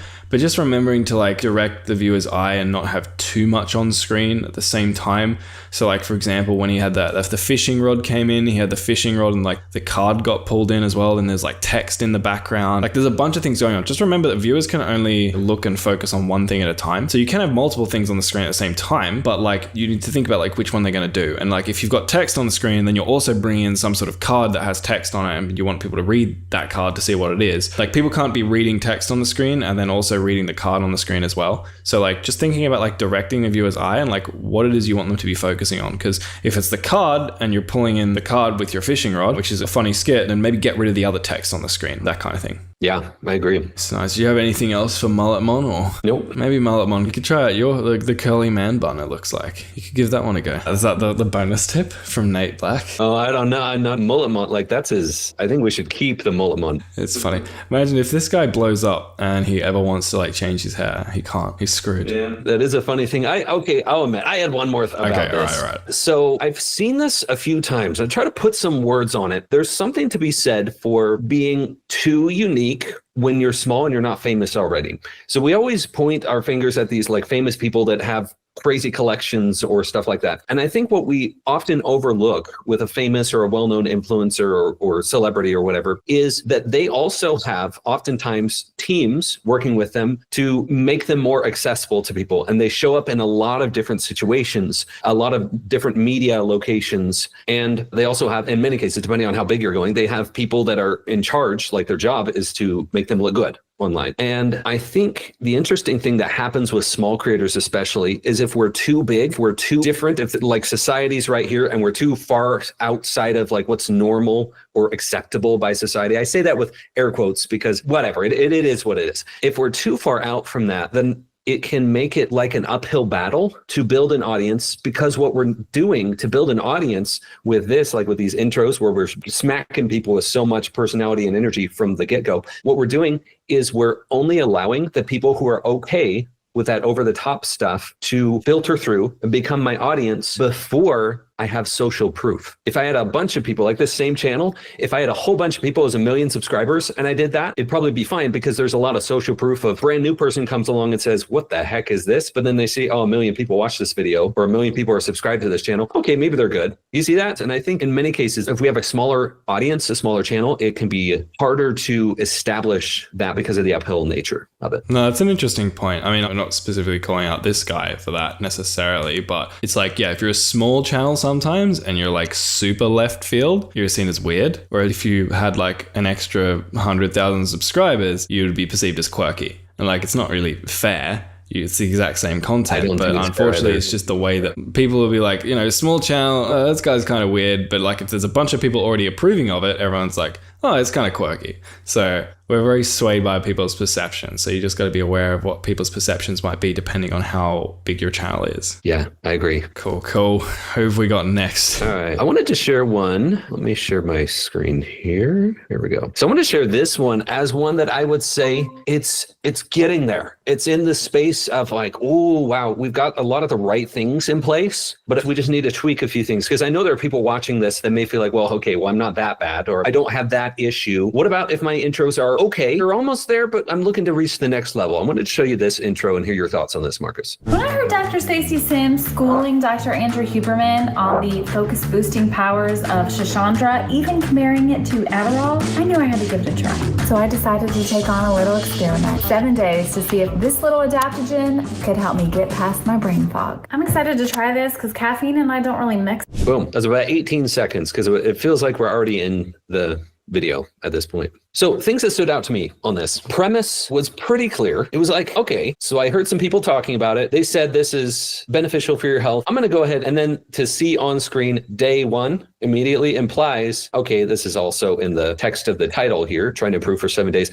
But to immediately jump into day one implies, okay, I'm going to share my experience over multiple days within this video. I really liked that about this intro. It felt like, okay, this is the premise. There's a reason for you to watch through this video because it's, okay, immediately we're in day one. Things I didn't like, or the things I'm going to roast. It's the roast voice I need to do. So we have this funny face at the beginning here. However, when I heard Dr. It was so short. I fear that, and this happens several times in this intro in the first 18 seconds, the clips are quick, which I think are in the right direction. We want to have like that fast pacing. We're kind of set the tone for the video, but they're quick and they felt disjointed to me. They're like this and then this and then this and then this. And then me as a viewer, they're not cohesive enough for me to establish the narrative as clear as I would like to have from the video. Like this, for example, there's these things on screen and it's like, well, let's see how long this lasts on screen, actually. Let's play it. Dr. Stacey Sims schooling Dr. Andrew Huberman on the focus boosting powers. Yeah, that was about 2.5 seconds. And I felt like even that was too fast. It's so funny because we hear like pacing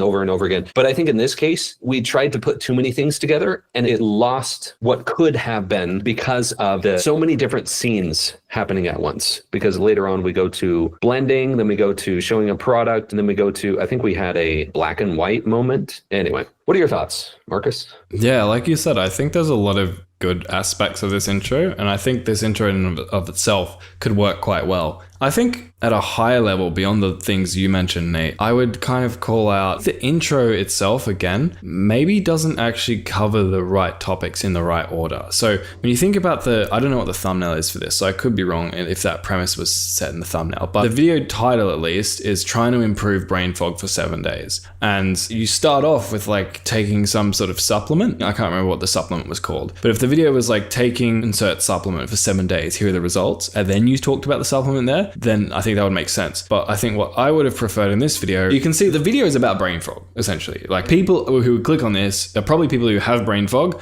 and are interested in like, oh, is there a way to improve it? So like start the video talking about that. Like don't start the video talking about the supplement. Start the video talking about like, you know, maybe just sharing a couple of points or a couple of things that you've been experiencing recently that like assure to the viewer like, oh, okay, she has the same symptoms as me, or like this is like something she's been struggling with and she needs to fix it. And then I would probably kind of tell it in like a story mode. So I'd kind of like start out by trying to do something like that. So being like, you know, I've had these symptoms, blah, blah, blah, and I've been trying to get rid of them and nothing seems to work. And then I heard this, and then I would show the clip from Andrew Huberman and whatever, because you kind of like showed that on screen for like Nate said, like 2 seconds. And like, I didn't have time to actually read what they were saying. And I didn't even realize it was actually a joke until like Nate rewinded it and paused it because I didn't even have time to read it. But even if it wasn't a joke, even if it was just like a comic section, I kind of want to know like what did she say? Like what were the premises? Or I kind of want to see like Andrew Huberman getting schooled. Even if it's just like a couple of clips here and there, or like just a sentence that like states the premise. And then you can get into like, oh, okay, this is the mechanism for improving. In copywriting, you call it the mechanism. So the mechanism for how you're going to improve your brain fog is going to be this supplement. And then maybe you could show the funny clip of you like trying to try it and it's not being so good, or all this kind of thing. And then you could get into like the regimen that you're going to be following of like how you're going to try it for 7 days. So like, again, there's a lot of individual elements in here that are good, but like as a cohesive intro, I feel like the story doesn't really fit very well with what the packaging is like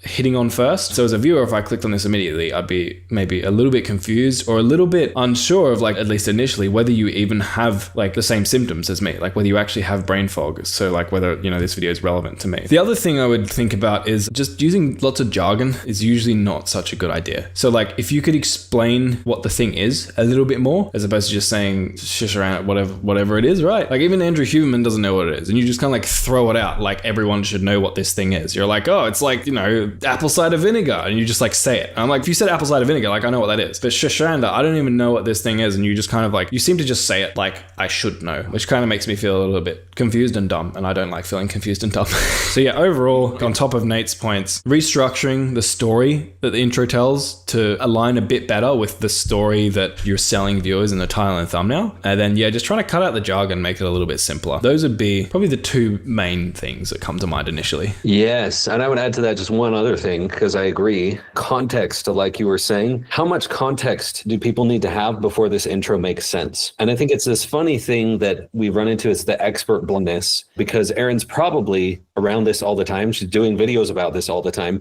And so we don't even realize, for us, lay people watching this, Shashandra, adaptogen, you know, cleanse, like all of these things that were shared within those first few seconds really intrigued me. They just confused me. Okay, I picked a couple of other intros, two in particular from the channel Katie Ukulele. I hope I'm pronouncing your name right there, Katie Ukulele, because this video, Run Around by Blues Traveler and Super Simple Ukulele Chords, had very different things going on. I want to show you both as a contrast. So I'm going to play a few seconds of this, and then I'm going to switch to the other one.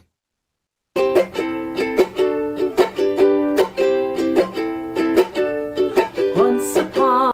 Well, did you have time to read that? Yeah, we're at normal speed, right? Normal speed. I'm going to play that again. That's fast. Once upon a midnight dreary, I woke with something in my head. Okay, so we went right to the song there.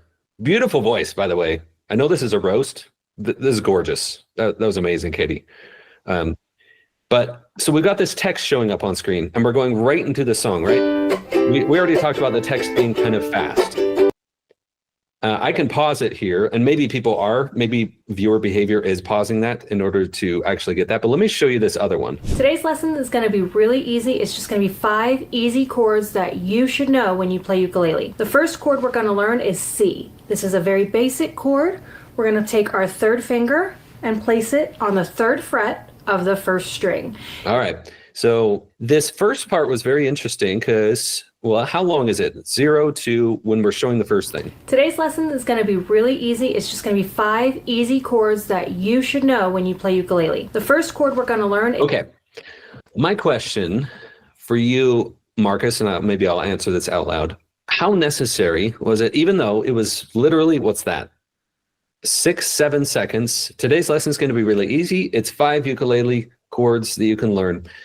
How necessary was that to even include? Here's what I see going well with Katie Ukulele. I'm guessing the advice to say, just go like, let's skip the intro and let's just get right to the content is sinking in. And I think for many people that works, because for most people, when they think video intro, they're thinking like a freaking 60-second long, hey, everybody, welcome back to my channel. In today's video, I kind of wanted to show you this and this meandering and stuff. And it doesn't really set a good tone and good pacing for the video. My thought here is perhaps in skipping it entirely and or putting just very small snippets of information, we're actually missing out on some of the potential benefits of an intro. It's kind of the opposite of what is commonly said when people say, well, just no intro, just go right into the content as quick as possible. And in most cases, I think that's the case.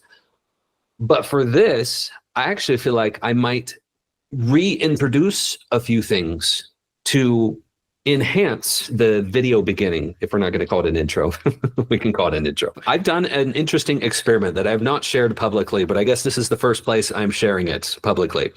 So I've worked with various people in clients, etc., in improving the feeling that they have in their videos. And the intro, the very beginning of the video, is how you set that tone. You set 2 very important things: the feeling, the tone of the video, and the pacing of the video. What I have found is, or a question I'll get a lot of times is, well, how do I make my videos not feel so transactional? Like they just come to the video, get the information. Maybe they come in, they just want to go straight to whatever's happening. They skip around and then they leave. There's one thing that I have found to really improve the retention and also improve the amount of comments that people get on videos. I see that as a signifying factor of engagement, like connection that people have between you, your content, and your audience is somewhere near the beginning. I'm warning, I got to package this well because it may feel simpler than it actually is, but I want this to actually sink in how simple and effective I have seen this be. Somewhere near the beginning, maybe not the very first thing, you say something to the effect of, welcome back, and then you say your name, and then you get right back into your content. A smile, if you're showing your face, I'll say this, but even if you're not showing your face channel, saying your name, even if it's a fake name, if you don't want to include your real name online, even if it's just your channel name, you say, welcome back to such and such. Or my name is, in my case, I say, howdy, everyone. I'm Nate here. Saying whatever your name is somewhere near the beginning, probably within the first 60 seconds of the video. I have seen it. We've tested it. People that weren't doing that before, and that people started doing that, the amount of comments went up. We knew the engagement was going up because the comments were going up, and people started to, in the videos themselves, they started to address the creator of the channel more. Like they weren't just there for like, what can I get out of this? Give me, I just want the information. They came into it saying, I appreciate you, and I feel more connected to you. That was the result we were seeing. In these cases, with Katie Ukulele, I think the main thing I'd be suggesting for these intros is let's just put that in there. It's the perfect name. Like, hey, welcome back to Katie Ukulele. Today we're going to be looking at this. Something as simple as that, where you just say your name, smile at the beginning. I'm just curious. I'm really curious, Katie, in the future. If you watch this video, I want to hear how that goes for you. That's really interesting. It reminds me of something. I know you mentioned this to me, Nate, a little bit ago before you were testing it. I was thinking about after, and it reminds me of a story I heard once from a guy named Chris Voss, who was like an FBI negotiator. And he got asked a question on a podcast, like, what's the number one thing you can do to increase your chances of survival if you get kidnapped? This is going down a really interesting, it's just left of field rabbit hole, but I promise this is going to make sense.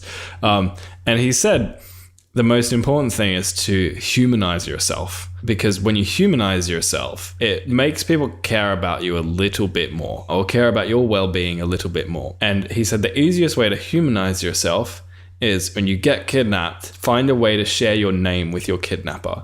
Because now all of a sudden you're not just like a nameless, faceless hostage. You're a person like a real person with a real name, just like them. And so it's going to be harder for them to hurt you. But I think like that same principle might be what you found, Nate, that's at play here. It's like by sharing your name, you're forcing your viewers to humanize you. And then once your viewers humanize you, they care a little bit more about you as opposed to just caring about what the information in the video is. I agree. And also that took a funny turn from YouTube intros to hostage negotiation. Yeah, no, I think those are good points you brought up, Nate. Yeah, really interesting. I think on my end, from the things that I saw, for the text at the beginning of the video, like Nate said, 1, you can't read it, and 2, I clicked on the video for ukulele, not for reading assignment. So like, give me ukulele right away. That's probably what I would say initially. From what I've seen in the guitar niche, just because I've had a little bit of experience in there, like starting off by playing the song you're going to teach people is not always the worst way to start a video. In fact, I think it's often the go-to method, at least in the guitar niche. So like start off immediately by playing the song you're going to teach them how to play. And then once you've kind of proved to them, or you've played it for long enough, they're like, oh, okay, cool. Like I'm going to learn how to do this because this person knows how to do it. Then you go into the intro, like Nate was saying. I think the only 2 other things that I would say would be, I really don't like the hard up against the background. It feels like very kind of claustrophobic, like, oh, we're kind of squashed into your wardrobe, you know? It's like give me some breathing room, give me some space. Like Nate has a great setup. Look at his background, guys. Like there's so much space behind him. Like he could build another mini house there. That's probably, if we're using American feet, it's probably 8 feet, 9 feet behind me. Yeah. And can you see, guys, how that makes? So that would be one thing. And then the last thing I would say was the 5 chords intro. I feel like you could make that a little bit more interesting by thinking about what viewers actually came to the video for. So yes, people want to learn the 5 simple ukulele chords, But like the reason they probably want to learn 5 simple ukulele chords is so that they can play songs. So I call it like the so that rule. So think about like when you're saying something, and this isn't applicable in absolutely every single case, but in a lot of education cases it is. And don't just say, I'm going to help you play 5 interesting chords. Add so that. So I'm going to help you play 5 interesting chords so that you can play, you know, a whole variety of songs or something like that. That's very bad copy right there, but you get the idea. So if I was you, like people are probably coming to this video to learn the 5 simple chords, but the reason they want to do it is because they probably want like cheat code to be able to play a bunch of cool songs. I'm going to reassure them they're in the right place. I'm going to show you 5 simple chords, but I would also add in something there about like, and look, once you learn these 5 chords, you'll be able to play like 50% of the most common songs you hear on the ukulele or something like that. It's kind of, I'm guessing like these 5 chords are like in guitar, there's like a set of chords that, you know, C, D, G, E minor, or if you know those chords, I'd say at least like 50% of like most pop music that comes out, you can play it at least in some key with those chords, right? So give people a reason, not just I'm going to teach you the 5 chords, but like here's why this is actually going to be valuable to you. That was a very long-winded roast. Now, you make a good point on that. It's the type of thing, those are the subtle types of things, what you were just talking about, is those are the types of things that can make the difference between this video, which for the channel did well. It got 1,000 views. The average on the channel is less than that as of recording this, right? But doing something like learn these 5 chords and you can play 80% of ukulele songs. Like there's a different vibe to that. And in my opinion, it could be the difference between getting 1,000 views and 10 or 100,000 views or more. Just simply tweaking it like what you were just saying, Marcus. Yeah, no, 100%. And the copy that I'm sharing and maybe that Nate's sharing, like we're just reacting to this live, so it might not be the best. Like you might find different ways to do this. So maybe instead of being like, and you'll be able to play 80% of ukulele chords, another way you could do it is you could like research, say, the top 5 most popular common ukulele songs and then just name them. So you say something like, I'm going to show you 5 easy ukulele chords that are used in really common songs like Somewhere Over the Rainbow, like blah, blah, blah, and just quickly list off a bunch of songs that these guys who are interested in ukulele probably like, oh wow, like I would love to be able to play that song on ukulele. So now you've not just got them with like, I'm going to teach you something, but now it's like, if I watch to the end of this video, I'm going to learn these 5 chords so that I will be able to play Somewhere Over the Rainbow and like, you know, Riptide and all the like famous ukulele songs, right? So now it's like so much better of a promise because it's like sick, like I'm actually going to get something really like fun and tangible out of this learning. So we covered a broad variety of examples there, and there were definitely specific use cases to each creator that we called out. However, a lot of the principles we talked about would apply across channels in multiple niches. So hopefully you learned something useful there. Massive thanks to Nate for coming on. His links will be down below. Go check out his YouTube channel. He's got a great one. But all that being said, let's move on to the next video.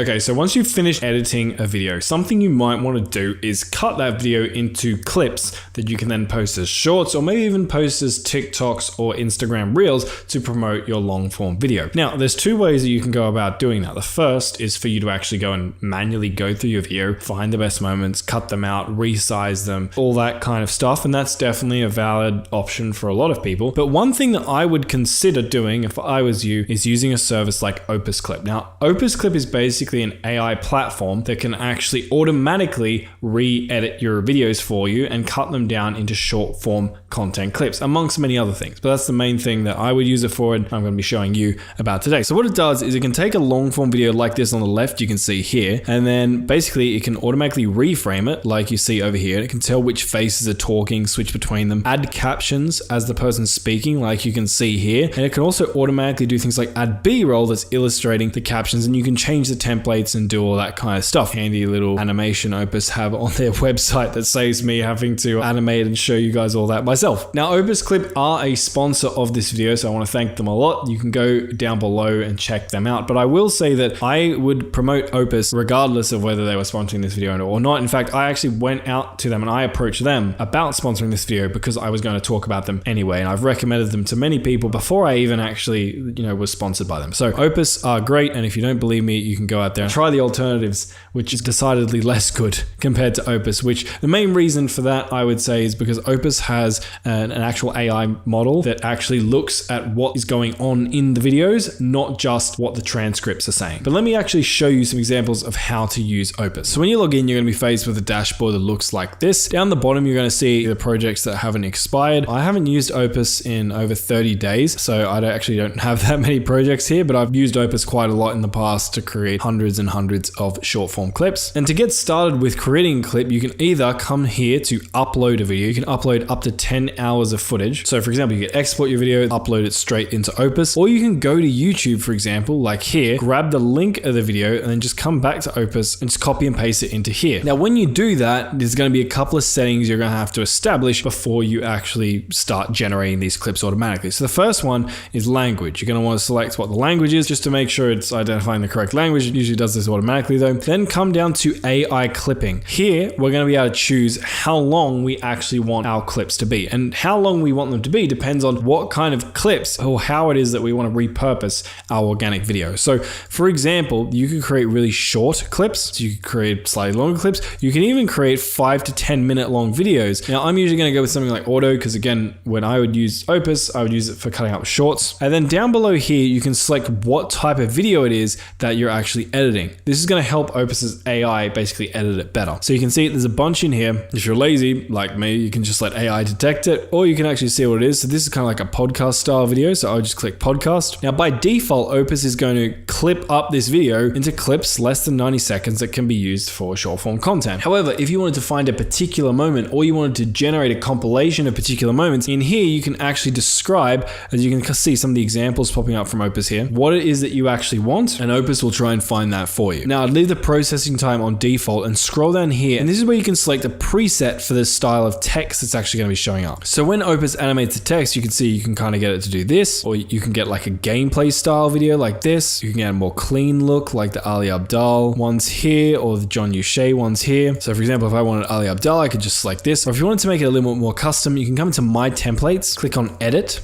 and here you can actually start creating a template. So you can select what aspect ratio you want the video to be cut into. 9:16, that would be vertical. So that's YouTube Shorts, TikToks, etc. Square would be for like Facebook, Instagram. And 16:9 would be like an actual long form YouTube video. Now again, I'm doing this for shorts most of the time, so I'm going to click that one. Again, here you can select your animated caption style. So I'm just going to click this one for now. Now, if you do have a custom font you use in your videos, you can click on Upload Custom Font here, but I just going to use the default one for now and hit Next. And if you want, you can upload your logo to sort of watermark the video. I'm not going to bother with that. I'm just going to hit Save My Template. And then inside here, we can see what the template would actually look like. And I can do a bunch of customizations in here. So for example, on the right hand side, so I can choose how it is I want Opus to actually cut up my video, like what kind of layouts it can use. See, if you hover over these, see fill, it's going to look kind of like that, just a straight up fill. If you go fit, if it's 16:9, it's going to zoom it out so the whole video is fit onto the screen and the top and bottom are just blurred a bit. Split, it's going to be split screen like you can see here. You got screen share and gameplay content where the speaker is going to be on one part of the screen, a smaller part, and then the gameplay will take up a much larger part below. You can cut it into 3 sections, so like one big section at the top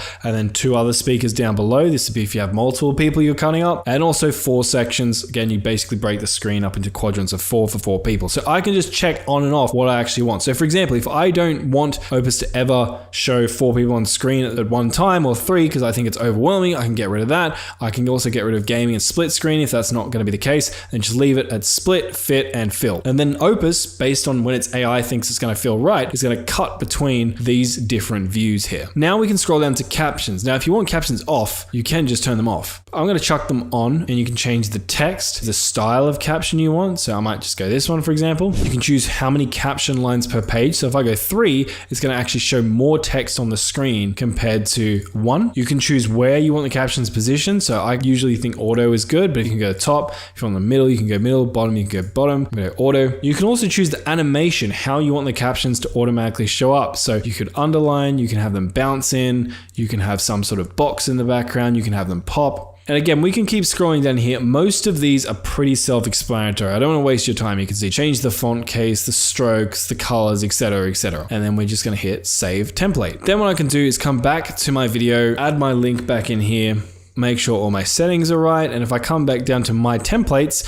I'm going to see that template I just created right here. So I'm going to select that, and then I'll just click on get clips with one click, and it's going to actually start doing that over here. Now, as you can see, this is going to take 17 minutes for this clip. So I'm actually just going to skip past that and show you some of these ones I've already created. Now, I've got a few different projects here, but I'm going to come across to this Alex Hormozy one just because Alex Hormozy and Chris Williamson are people I've been listening to a bit. And you can see a bunch of the projects have popped up in here. And I can actually preview these to see if Opus has done a good job of finding the right moments. Opus currently has this little overlay thing on my clips. That's not going to show up on your account. That's only going to show up on my account just because I was doing another video with them earlier and we wanted to have that. So they applied this by default to all of the clips in my account, but you're not going to have that if you use Opus. Anyway, let's show this. Yeah, that sounds good. It's like, I want to prove the bullies that said I was a worthless piece of shit in school wrong. It's like, that's some fucking potent fuel. I do believe that scaled over a long enough time, it's toxic. And I don't think that it's necessarily... How long? Well, that's the question. Like a lifetime, right? Like, but I mean, it'll fuel you for a decade pretty well. Yeah. And I think that, I look at me, I was bullied pretty badly in school and was an only child and had expectations from parents. Sure. And I combined all of those things together, and I did have a chip on my shoulder, and I did want to prove to the world that I was worthwhile, and I did want people to realize that they had doubted the wrong person. Fuck yeah, damn right I do. I think being really specific about your pain is helpful. So like, even being specific about the cheese, really specificity in general is helpful, but like even more so, like what is twisting the knife? Like how do you operationalize twisting the knife, right? Instead of being like, I hate my life, right? It's, I hate the way Andrew makes me feel when he says that I'm a piece of shit and I'm not going to amount to anything, comma, because he's right. Like, why does it hurt me? Like if someone says, Alex, you're a piece of shit and you're not going to amount to anything. If someone accuses you of being poor or fat. Right. I'd be like, I have evidence to the contrary. Cool. So that was actually a pretty damn good clip. It was a pretty succinct clip, shared a cool nugget of wisdom from this conversation, and it had a pretty clear start that led into the body, and then it ended pretty succinctly. So when I find a clip that I like, what I'll actually do is I'll come over here to this love heart and I'll click like clip to save it for later. Now let's have a look at some of the other ones it's created. The average person is obese, likely to be divorced, and has less than 1K in the bank. It feels safe to do what everyone else is doing, but it's actually a terrible decision. It's like the best way to guarantee to not have the life that you want is to do what everyone else is doing. Unless you want what everyone else has, which no one does. Also, great one. Quick clip. And he said, the cynics get to be right, and the optimists get to be rich. And from you, I think the winner's mindset sits in the uncomfortable place between two surface level contradictions, extreme paranoia in the present and unshakable faith in the future. The tension between the two makes someone hard to beat today and hard to outlast tomorrow. The cynics get to be right and the optimists get to be rich. Also, another great one. And let's just watch one more. When I was 19 years old, I was super angry, like all 19-year-old men, right? That's the standard default, right? I was angry at both of my parents because I was 19, right? And I remember blaming them for everything, blaming them for my life, blaming them for not being a better person. I literally blamed them for being a bad person. And I remember realizing that when I blamed them, that I gave them control over my life. And then the idea that the people that I hated the most at the time were the ones who actually were controlling me was the thing that most sickened me, to then actually flip my narrative to actually taking control. Like that was the one thought process. Like my mother, I'm giving her control over my romantic like my mother controls this? Fuck that. I was like, no. And so like just the idea that somebody who I was disgusted by at the time had that much power is what gave me the power to start taking action. Another awesome clip there. Now, I will say transparently, usually I don't get like 4 great clips in a row from Opus. Usually it's like 1 good, then 2 not so good. But like the fact that it generates all these clips, right? You can just quickly watch through them and then just only like the ones that are actually any good. It's a lot faster than actually going through yourself and manually trying to edit out these moments. But in saying that, even though these moments are pretty damn good, not all of them are perfect. For example, this first one, if I play this from the beginning. Yeah, that sounds good. It's like, I want to prove yeah, that sounds good. That's not very good. So what I can actually do is if I come down here, hover over edit clip, you can actually see it opens up an editor and I can make a bunch of adjustments. So you can see the transcript here. It says, that sounds good. I want to prove. And if you watch the video. Yeah, that sounds good. It's like, I want to prove. I probably want to get rid of the that sounds good bit, right? So what I could do is I could click on the it's like, or maybe even the I if I wanted a really quick start. And then what I would do is come to trim and split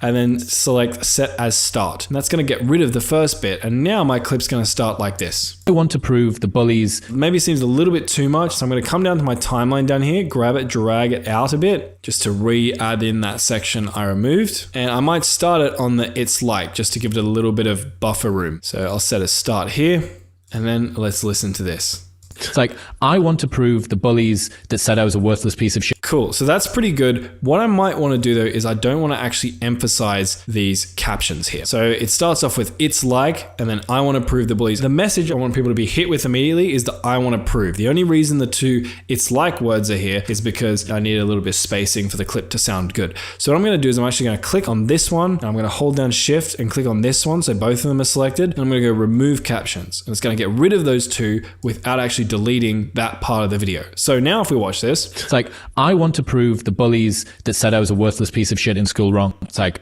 that's some fucking potent fuel. So now if I watch this back, the editing is actually pretty good. You can see it's framed him quite well. I'm just going to hit save changes on this.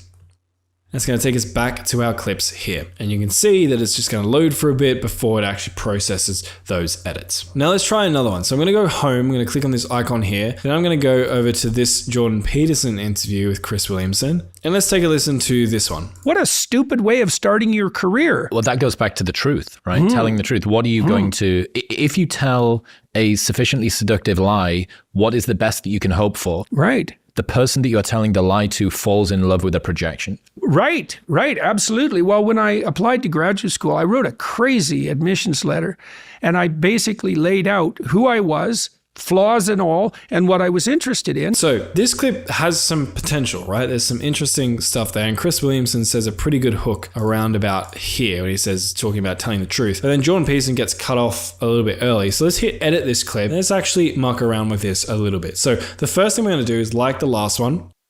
Telling the truth. What are you going to, if you tell a sufficiently... So I think starting at the if you tell a sufficiently seductive lie bit is good. So let's set that as a start. And then let's see what that sounds like. If you tell a sufficiently seductive lie, what is the best that you can hope for? Right. The person that you're telling the lie to falls in love with a projection. Oh, I reckon that was a pretty good intro, but let's actually listen to the outro, right? Remember, it kind of feels like he stops talking mid-sentence. So what we might actually do here is I'm going to click down on my timeline here and grab this and drag it out. And let's see what else he says after that, see if there's a better stopping point. Now let's play this. I was interested in, and 2 people, 3 people bit. And the one that I can use my scroll bar down here just to navigate along. Liked best, partly because he was at McGill and I wanted to be in Montreal, was my...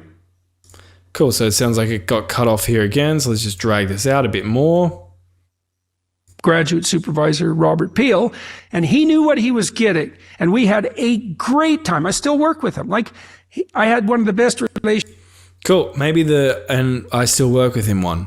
Oh, well, actually, let's extend this out. Just see if there's anything else he says that might be a better ending, but I can hear an ending there that might work. So let's just drag that out a bit further. Graduate supervisor Robert Peel, and he knew what he was getting. And we had a great time. I still work with him. I had one of the best relationships with Bob that I've ever had with anyone in my life, and it's lasted 4 decades. And it was because Bob's a very honest person. We were very different. He's very practical. Maybe we can go even further. Let's try, see what goes on. He does waffle a little bit. He's a very good administrator, a managerial type, although he's super smart. He had an exhaustive knowledge of the relevant research, psychology literature. And I came... All right, it sounds like he's just going to keep going on for a bit. So maybe we'll just cut it a little bit earlier. So let's see what it says. And we had a great relationship with him. I still work with him. I've had one of the best. I still work with him. Maybe we could stop it here. Let's see what it's like here. Get it. And we had a great time. I still work with him. Cool. I think we could probably end it at I still work with him. So I'm going to select I here. I'm going to split and trim. set as end. Great time. I still work with him. Like,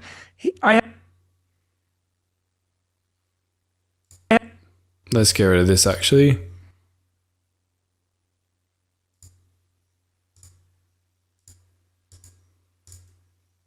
With him. Like, there's this bit where he's kind of got his mouth open, but there's like a silence and it hasn't been cut out. Can you kind of see that in the waveforms there? So I might just cut that out manually. Great time. I still work with him. Like, so what I can do is I can move the playhead over there, hit split, then select the one that I don't want, hit delete, get rid of that. And now the last thing I want to kind of do is let's just go back to the start of this.